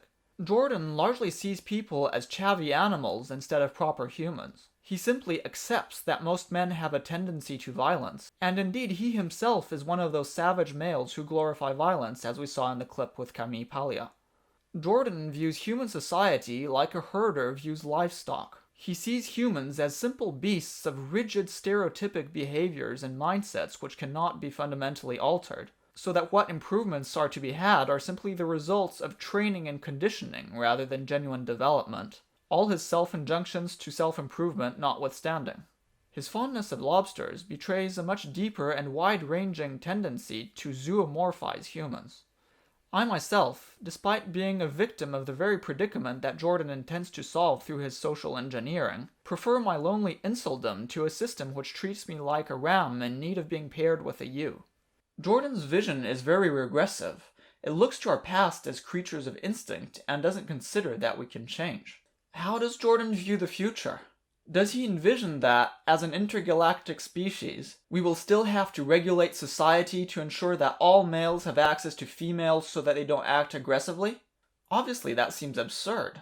Obviously it seems logical that once we have the technology, we would no longer allow the creation of individuals who have such a propensity to violence, and instead only bring into existence beings with maximum rationality and prosociality, as well as nurture a culture which values those traits. But Jordan doesn't see the absurdity because he doesn't have any vision for the future. He has no foresight and doesn't see how us humans fit in the big picture of the universe. He only looks inwards and rearwards. Jordan says that the two primary tasks of human societies is regulation of female reproduction and regulation of male aggression. Through this utterly zoological observation, Jordan is literally admitting that there is something fundamentally wrong with masculinity. It's just that Jordan is perfectly satisfied with a worldview that considers humans as just another chavvy animal. He doesn't consider that people should try to transcend their lowly nature. He wants everyone to keep wallowing in it, or doesn't believe that one could do otherwise. And therefore, he wants a society whose rules are irrational so as to be in tune with humans' biological irrationality. But rational people already do exist. I myself am very good evidence of that. And I, as someone who believes in the universalism of ethics and the primacy of rationality in determining all societal rules, find it horrifying to consider that I might be forced to adhere to a society that holds irrational norms simply because it better manages irrational people which constitute the majority of the population. It would be like being forcibly placed in a mental asylum with rules designed to accommodate the delusions of its patients. Except that here there would be no outside world, the asylum is the world. This is what Jordan envisions for society. A global mental asylum. Or rather, since the madness is based on animalism, a zoo. Of course, a zoo is exactly what society has been so far. a prison filled with irrational, violent, chavvy animals. And Jordan wants to keep it like that. Jordan says we should strive for success as individuals, yet he is utterly unambitious for us as a species. Jordan's humankind is weak, crazy, aggressive to itself and to others, has a messy room, and doesn't have its life in order. Jordan, and by extension all of the right, wants our society to have both social structures and economic systems that mimic those of technologically primitive societies. I say that both because the toughness that he admires is really only useful for primitive societies fighting against one another for resources, and because the economic system that he defends needlessly perpetuates the kind of hardships that prevail in such environments, but that could easily be abolished with modern civilization. He truly goes as far as to value and wish to recreate the hardships of life in such primitive societies. I find that absurd. The whole purpose of civilization, all the way back to the dawn of agriculture, is to earn more for less work, to make your life easier and safer and wealthier. People started growing crops so that they could have a steady source of plentiful food, which was a lot more efficient than the hunter-gatherer lifestyle.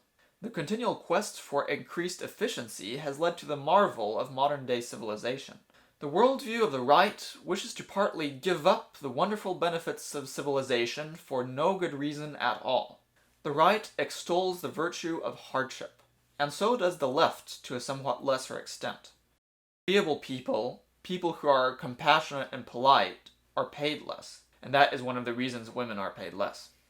Unlike toughness, compassion and politeness are great qualities to have in a civilized environment.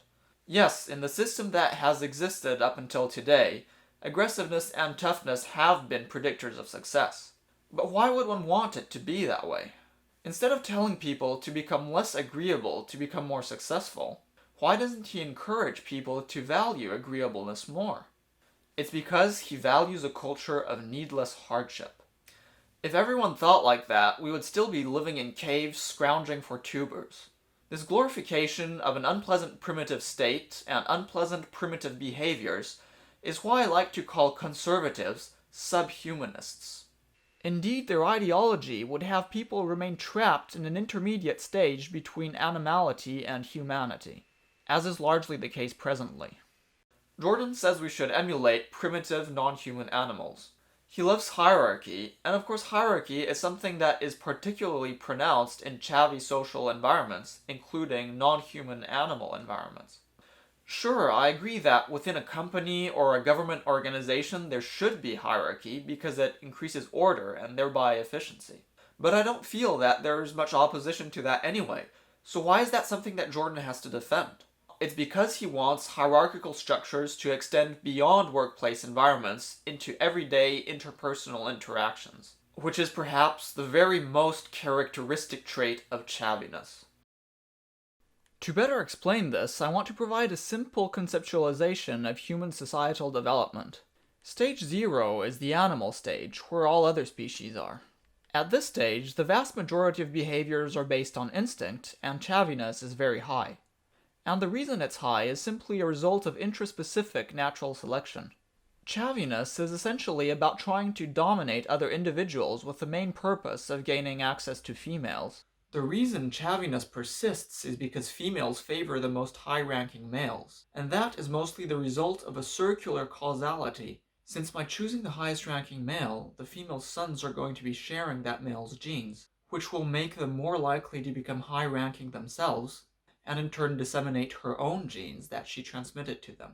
And it arises from the fact that a single male can fertilize many females. It's important to realize that chavviness is not beneficial for a species as a whole, but rather arises from it being advantageous for the strongest individuals. In fact, chavviness is actually detrimental for a species because it leads to lots of activity which is futile and even detrimental to survival, mostly in the form of fighting. But because individuals are all self-sufficient, cooperation is not required, and therefore a species is able to survive despite high levels of chavviness. Stage 1A is the tribal stage. It began around 2 million years ago, with the use of fire and advanced tool-making, when humans became something utterly different from all other living creatures. Other creatures may live in groups, but they don't usually cooperate, except in eusocial species where cooperativeness is the rule, but it's completely driven by instinct. Humans were the first to cooperate as a result of intellectual thought, of rationality. Individuals started depending far more on each other for survival, and this meant that certain rules had to be established which opposed people's instincts and chavviness. These rules did not necessarily make sense at the individual level, but were very important for ensuring the survival of the tribe. People had to fight their innate selfishness and share their spoils with the tribe. Males needed to stop fighting each other as much if the tribe was to survive. And people started to regulate reproduction in the way that Jordan wishes so as to increase infant survival.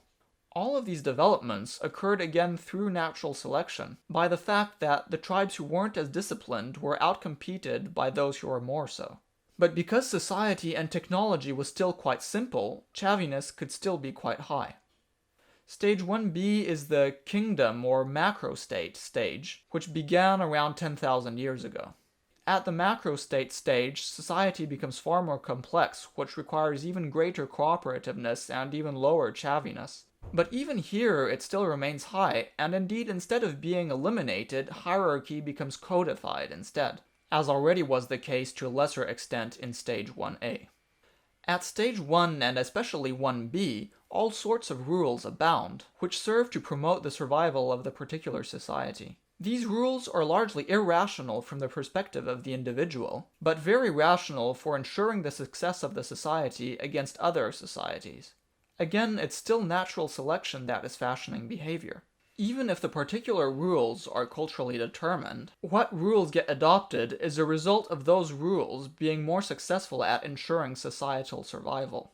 And because people have been living with rules for a long time, some of the rules actually become incorporated into people's biological programming, and people's propensity to care about social rules, of course, does so too.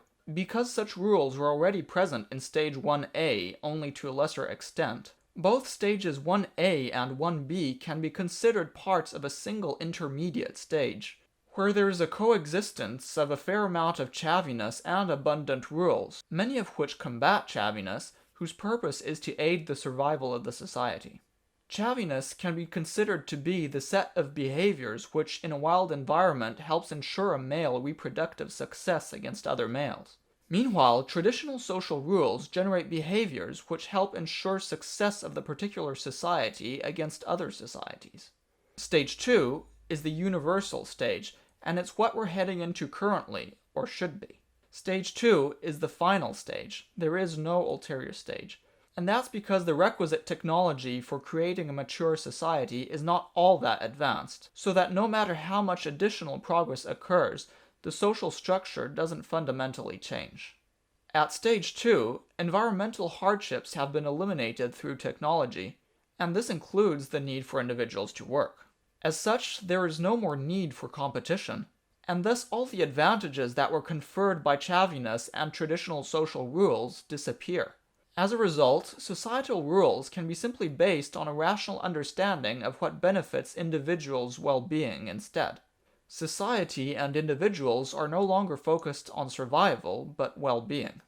My ideology fundamentally consists in aiming to establish a Stage 2 society. Traditionalist, conservative, right-wing ideology simply aims to perpetuate Stage 1 society, or rather, it is literally the ideology of a Stage 1 society. And socialism is a misguided attempt at creating something better than a Stage 1 society. But overall, leftist policies within capitalist economies do tend to bring us closer to Stage 2. And so this means that Jordan, like all conservatives, wants to keep our species stuck in a transition between animality and humanity, what one could call subhumanity, the state of being that corresponds to Stage 1 societies, which feature a mix of chavviness to ensure individual reproductive success, and repressive social rules which are irrational at an individual level to ensure collective societal success. Jordan is simply advocating for us to remain at Stage 1, and much of the reason for that is that there is in most humans a sizable biological drive to desire a society of the sort, which then gets reinforced by culture. Jordan is obviously a victim of this combination of factors. We can now have a look at how various beliefs of Jordan's result from his stage 1 mentality. For instance, Jordan is very focused on the notion of order, which he considers under a constant threat of defeat by chaos. This is a very typical mindset of stage 1 society, which strives to create and maintain a fragile order on which everyone's very survival depends. Stage 0 has no order beyond what arises spontaneously from individuals' instinctive behavior, so there is no concern about order. And stage 2 society no longer worries about order because its persistence is ensured. One of the domains where societies need to enforce order is female reproduction. Natural selection pushes societies to seek demographic growth as much as possible, and the animalistic polygynous system is not the best way to achieve that at stage 1, since children benefit from having their fathers fully invested in them. This leads societies to typically establish rules that counter the polygynous mindset, including enforced monogamy, which entails the associated practice of women who have sex with multiple people shaming. The importance of demographic expansion for stage 1 societies also explains Jordan's opposition to population control. Jordan's dismissal of global warming results from an adaptive, societal-level tragedy of the commons mindset, whereby it's not individually beneficial for a single society to care about an issue that has a global impact. Of course, unfortunately, Jordan doesn't really understand why he believes in the things he does. From an absolute ethical perspective, stage 1 ideology is actually irrational in and of itself. The rules it establishes do not make sense from the perspective of an individual. Rather, they are adaptive for the survival of a society as a whole. Take female promiscuity. There is nothing inherently wrong about that. Yet the typical person in stage 1 society does believe it is somehow intrinsically evil. The typical stage 1 person believes that societal rules are actually based on ethics rather than societal survival as they actually are, and this is to make people uphold the rules more strongly. If you believe that a particular rule is based on good and evil rather than just a measure to help your particular society get ahead, you will more strongly defend that rule. As such, there was a pronounced selective advantage for the development of a strong irrational tendency to conflate social norms with ethical principles. And this is why conservative belief exists at all.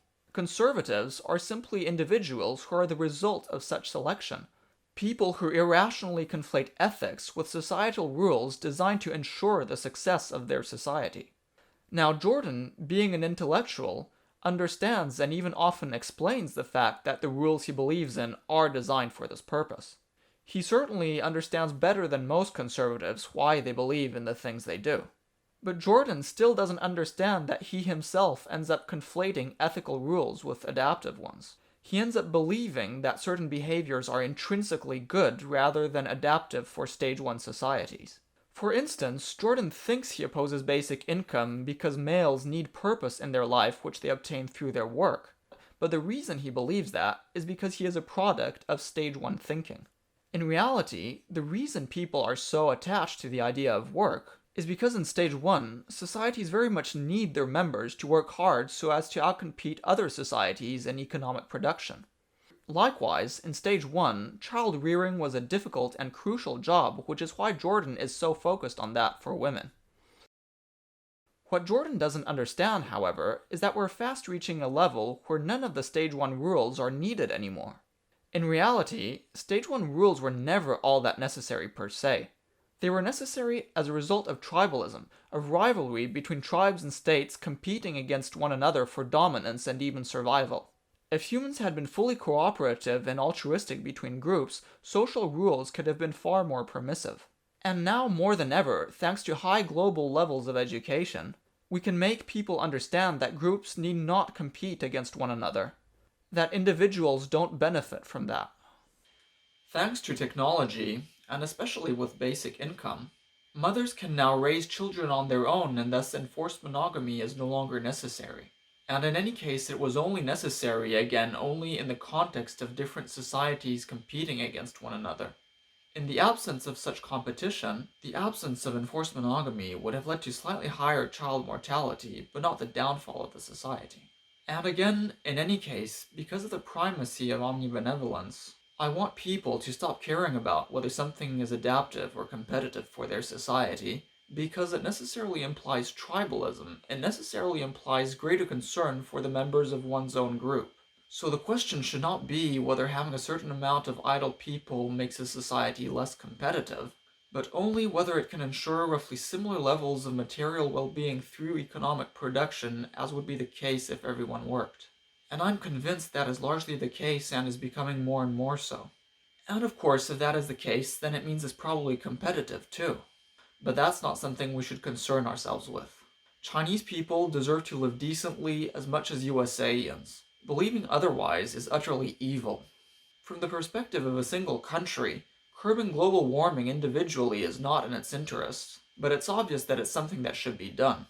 And of course, again, it implies abandoning tribalism. And male chavviness was never particularly adaptive beyond the individual level, but it persisted precisely because it was so at the individual level, and Jordan is a product of selection for that trait. The reason right-wingers are typically fond of chavviness is because their male ancestors managed to beget offspring through being chavvy, and they passed on that trait to their progeny. But now wait a minute. Jordan believes in democracy. Jordan believes in individual freedom to a certain extent.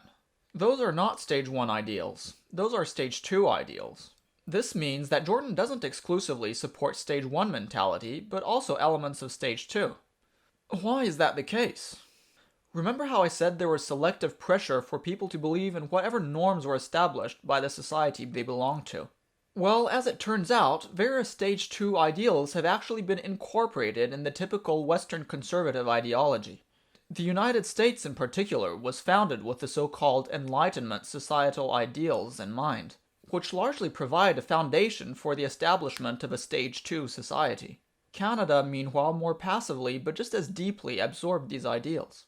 As a result, nowadays even conservatives in the West are typically quite attached to these Enlightenment ideals, even though they oppose their further development. Because they support some major stage 2 ideals, typical conservatives in the West, including Jordan, are not proper subhumanists. Proper subhumanists is what people were in the Middle Ages, and many still largely are in many places in Africa and Asia, where they don't really feel all that strongly about democracy and individual freedom. It's highly ironic that in Western culture, it's the most subhumanist individuals who call out other cultures for their subhumanism. And supposed progressives also have subhumanist elements. For instance, the fact that they like sorting people into groups and that they want to force people to work. Those are some major subhumanist beliefs. And so anyway, Jordan believes in some stage 2 ideals simply because they're accepted by the majority of people in the society he belongs to. Jordan's beliefs can be explained as a result of conformism to Western conservative ideology. Now, of course, nowadays, progressivism is a dominant force as well, so one could just as easily be conformist to more leftist ideas instead.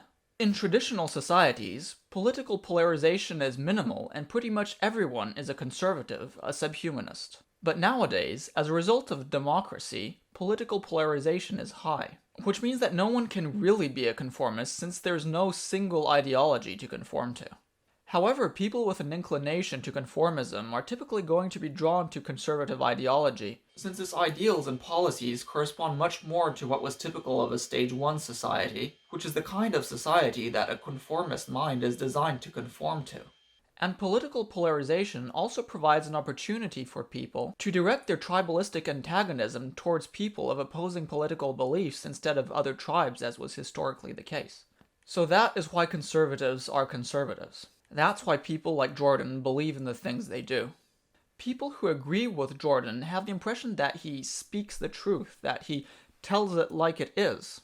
The reason for this is that he provides a verbalization of the typical Western conservative ideology, which incorporates many stage 1 subhumanist ideals, which many people are hardwired to support given that we have been at stage 1 for 2 million years.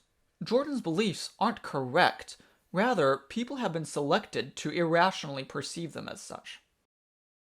The fact that Jordan uses a lobster to support his position shows that he doesn't understand why he believes in what he does, since the stage 1 ideology he supports is in many ways opposed to the stage 0 society that lobsters belong to. Jordan defends extreme inequality by observing that it's a natural phenomenon and by claiming that we shouldn't fight our innate nature. But in many instances, Jordan does not recommend that people follow their primitive animalistic instincts, but rather prefers to regulate people's behaviors in ways that go against their instinct to a certain extent, as is typical of stage 1. Jordan defends hierarchy because it is very ancient. So why does Jordan oppose polygyny? Why does he oppose male violence when those behaviors are just as ancient? Jordan is not being consistent. If you want people to express their innate animalistic behavior, you should support polygyny and male violence as well. So why is Jordan inconsistent? It's because he first gravitated towards certain beliefs and then only later came up with ways to justify them. By and large, he simply believes in a quite standard Western right-wing ideology and uses scientific facts to support it. The facts are largely correct, but their use of them is not. The facts don't support his conclusions. He simply cherry-picks certain facts and arguments to justify a particular claim of his, and completely abandons the same facts and arguments when they don't support his position. Because stage 1 in right-wing ideology likes strong hierarchy, Jordan does so too, and has ended up using its prevalence in the animal world to support it. But standard Western right-wing ideology, unlike some traditionalist ideologies, doesn't support polygyny, the fact that the top males get all the females. And so Jordan opposes it as well, despite the fact that it is just as ancient and widespread a phenomenon. Indeed, when Jordan speaks of hierarchy in lobsters, the main practical outcome is access to females for mating. What else would it be? It's not like the top lobsters are going to earn more money or have a nicer house. The whole concept of hierarchy in lobsters and most animals is based on a system where only the top males get to mate with the females.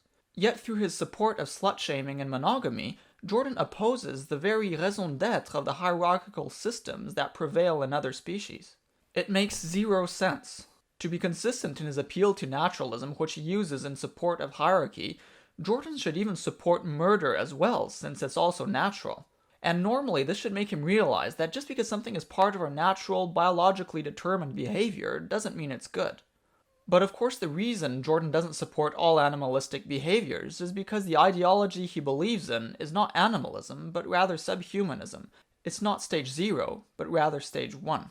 Stage 1 societies still do feature chavvy elements, which are most typical of stage 0 because of the individual reproductive advantage it confers. This includes inter-individual physical violence like Jordan defended in the clip with Camille Paglia, but at the same time such individual-level violence is also largely frowned upon by stage 1 societal rules because it's detrimental to society. As such, there is a certain tension between supporting and opposing such violence. And this is why we see Jordan alternatively defending physical violence when it comes to asserting his masculinity, and opposing it as a destabilizing force for society, which he also uses as justification for women who have sex with multiple people shaming. Part of his mind is programmed to admire physical violence so as to grant him individual reproductive success, and part of his mind is programmed to reject it so as to grant success to the society he belongs to. And like I said, Western conservatives do support several stage 2 ideals as well, but the fundamental reason they support them is out of conformism. So the reason they support stage 2 ideas is still a product of stage 1 irrational conformist thinking. Conservatives believe in democracy and freedom because everyone does. Some people have practically painted Jordan as a visionary, but most of the beliefs he promotes are precisely those that have prevailed for 2 million years and that we're on the cusp of abandoning. So he is a visionary if you reverse the arrow of time. Ironically, the actual visionary beliefs that Jordan holds are those that he shares with leftists, such as, again, democracy and individual freedom. The only ways in which Jordan is visionary are completely unexceptional, and indeed probably result from conformism. In most of the ways that Jordan distinguishes himself from other mainstream ideologies, he is regressive and anti-visionary.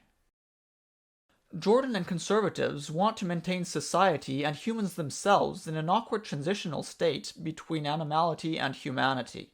This is why I call them subhumanists. Jordan wants to hold us back. Jordan's solution to people's problems is not to further develop society to reach a fully human stage 2, but rather to perpetuate a system and a mindset which is quite chavvy, highly repressive, highly irrational, and which is responsible for much suffering. Anyone rational can see that this is not a genuine solution to people's problems at all, if only because society by and large already very much is the way he wants it to be. The elimination of group-level egalitarian identity politics would have no more positive effect on people's lives than the elimination of Jews. I, on the other hand, want people to be proper humans and society to be an expression of that. I want to finally make humans and society rational and omnibenevolent, to believe in and uphold what is real and what is good. My solution to people's suffering is to make the human a being bereft of lowly instincts and establish a society that befits it. This being largely corresponds to what Nietzsche calls the superhuman, but I prefer to call it the real human. Humans have the potential to be something very distinct from other animals, something exceptional. But you lot are not.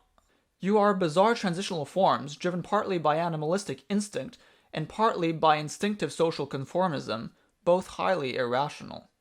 And thus I prefer to see you as subhumans, and properly developed humans like I am in terms of rationality, and hopefully soon all humans will be, in most ways, as real humans. I must stress, however, that I utterly disagree with Nietzsche on the concept of the last human, a being devoid of meaning owing to the progress of technology and the comfort it brings. Indeed, the specter of this very notion is precisely what conservatives invoke to justify their regressivism. They believe that, without an environment rife with struggle and a culture riddled with repressive restrictions, humans will lose all sense of meaning, which will lead to their downfall. I posit the very opposite. Such a mindset inevitably coexists with tribalism and irrationality of all sorts, which will give rise to conflicts of such magnitude that it is they that will in fact lead to the destruction of our kind. Jordan, subhumanists, jobbists of the right and the left, you want to solve the problems that people face by reviving the hardships of bygone times, and by accommodating humans' most lowly instincts. Unfortunately, your solutions to these problems are actually the very causes of these problems. Your proposals would keep humans enslaved in the serfdom of bestial environments and mindsets. What you seek to do is the very opposite of what should be done. I just want to make it clear, Jordan is not exactly an evil person. Though he may have wrong ideas that have bad consequences, he doesn't realize that he's doing the wrong thing. He absolutely seems to believe that he is doing the right thing, as do most people who do the wrong thing. And Jordan indeed even seems passionate about his beliefs and their beneficence. Jordan Peterson is not intentionally bad, he is just misguided. Hopefully I'm helping people perceive that. And Jordan does make all sorts of reasonable statements. For example, he rightly criticizes people's skewed focus on sexual inequality in the workplace. But rather than supporting greater fairness, he supports even much greater unfairness. Jordan is fixated on small issues like excessive attempts to redress sexual inequality, when there are much bigger issues plaguing the world, such as poverty, disease, and environmental degradation, as well as, ironically, major discrimination against women in most less civilized places, one that dwarfs any gender-targeted unfairness that men experience in places like Canada. But like all traditionalists, he worries about trivial matters instead, which he perceives in a distorted and magnified fashion, because he associates them with an ideology he sees as alien and threatening, mostly out of irrational instinct. I don't have any clips to prove this assertion, because it's not something that anyone actually says or even realizes. But that is how most people fundamentally think. Also in other parts of the ideological spectrum, and I have no reason to believe Jordan is any different. Yes, Jordan says some good things, but even a broken clock is right twice a day. Even the most odious historical figures did and said good things. Jordan Peterson thinks he's doing the right thing, but so did Hitler. Again, not a Godwin. Jordan may think he's doing the right thing, but that's practically meaningless. By and large, Jordan is absolutely promoting a very harmful ideology. So finally, we near the end of this long thing. In this post, I made various points, which I will try to summarize as follows. Jordan Peterson became popular by criticizing a trans rights non-standard pronoun provision, not because he is all that concerned about free speech, since we know that he is quite intolerant of voices critical of him, but because he opposes modern leftism, in particular in the form of the admittedly problematic group-level-egalitarian identity politics movement, which he considers the main cause of the supposed weakness and unhappiness of modern people. He considers this issue to be the most pressing that at least Western civilization faces, while it is in fact relatively trivial. Meanwhile, he's relatively unconcerned about more serious issues, such as economic inequality, global warming, and group-level inegalitarian identity politics. And he fallaciously brandishes the flaws of leftist ideology as justification for his own right-wing ideas. I mentioned that leftism is often presented as a scapegoat to distract people from the real issues, and Jordan seems to have fallen prey to this. Jordan largely fails to present proper policy ideas, yet a large amount of prescriptive advice is in fact implied in his statements in a quite obvious fashion. Very concisely, Jordan's solutions to the problems people suffer from largely consist in cultivating toughness so they can better face the hardships of the world, but also in increasing the latter by having a highly inegalitarian capitalist economy, because humans supposedly require abundant adversity to properly function. Of course, though he fails to say so explicitly, this is mainly meant to apply to men, since he considers that most women should rather in fact be housewives, and specifically dependent housewives and not unattached individuals, since he opposes basic income. He also believes in shaming women for having multiple sexual partners with the intent that they pair up with less desired males instead. Thus, he supports perpetuating traditional repressive norms and stereotypes. He supports chavvy masculinity, which involves social hierarchy and physical violence. His opposition to basic income also means that his policies hurt the poor, despite his claims that helping the poor is society's most important objective. And he wants to force people to work. He opposes the development of more efficient and environmentally friendly energy sources, as well as measures to curb population growth. Jordan is inconsistent since he appeals to naturalism only when it fits his largely Stage 1 ideology. His adhesion to Stage 1 ideology also means that he supports many repressive social norms, whose only purpose is to make a society more competitive in a tribalistic environment. He views people as intermediates between animals and humans, and wants to keep them that way in society to reflect that by remaining at Stage 1. In sum, he is a typical right-winger. Just no pronounced white supremacy or strong religious madness. As I explained, Jordan's supposed solutions constitute the very causes of the problems he purports to solve. I also used my criticism of Jordan to promote policy proposals of my own, namely basic income, large-scale solar power, and, when it becomes possible, human genetic engineering. To summarize Jordan Peterson in a single sentence, Jordan makes some correct observations, but tends to aggrandize relatively unimportant issues and minimize more important ones. And Jordan's ideas about what should be done are harmful and indeed the very cause of people's suffering. Yes, this is a simplistic, but nonetheless fundamentally correct characterization. A characterization which, I might remind you, doesn't only apply to Jordan Peterson, but to all people with backwards ideologies, which represent a majority of Earth's human population. I use Jordan as an example. He is one among billions. As a concluding remark, it behooves me to add that he has experienced significant setbacks in the past few years, including especially benzodiazepine addiction, which, unbeknownst to many, is arguably the most difficult of all addictions to overcome, and that it isn't my intention to further compound his suffering. My ideology is above all founded on the principle of omnibenevolence, and it gives me no true satisfaction to see even the cruelest of beings suffer. I hope that everyone who views this post can take to heart the criticism directed at Jordan, while at the same time nurturing a spirit of goodwill towards both him and his supporters. If I criticize him, it's because I want the best for everyone, including him. Jordan is harming himself and others. All I want is for that to stop. Goodbye.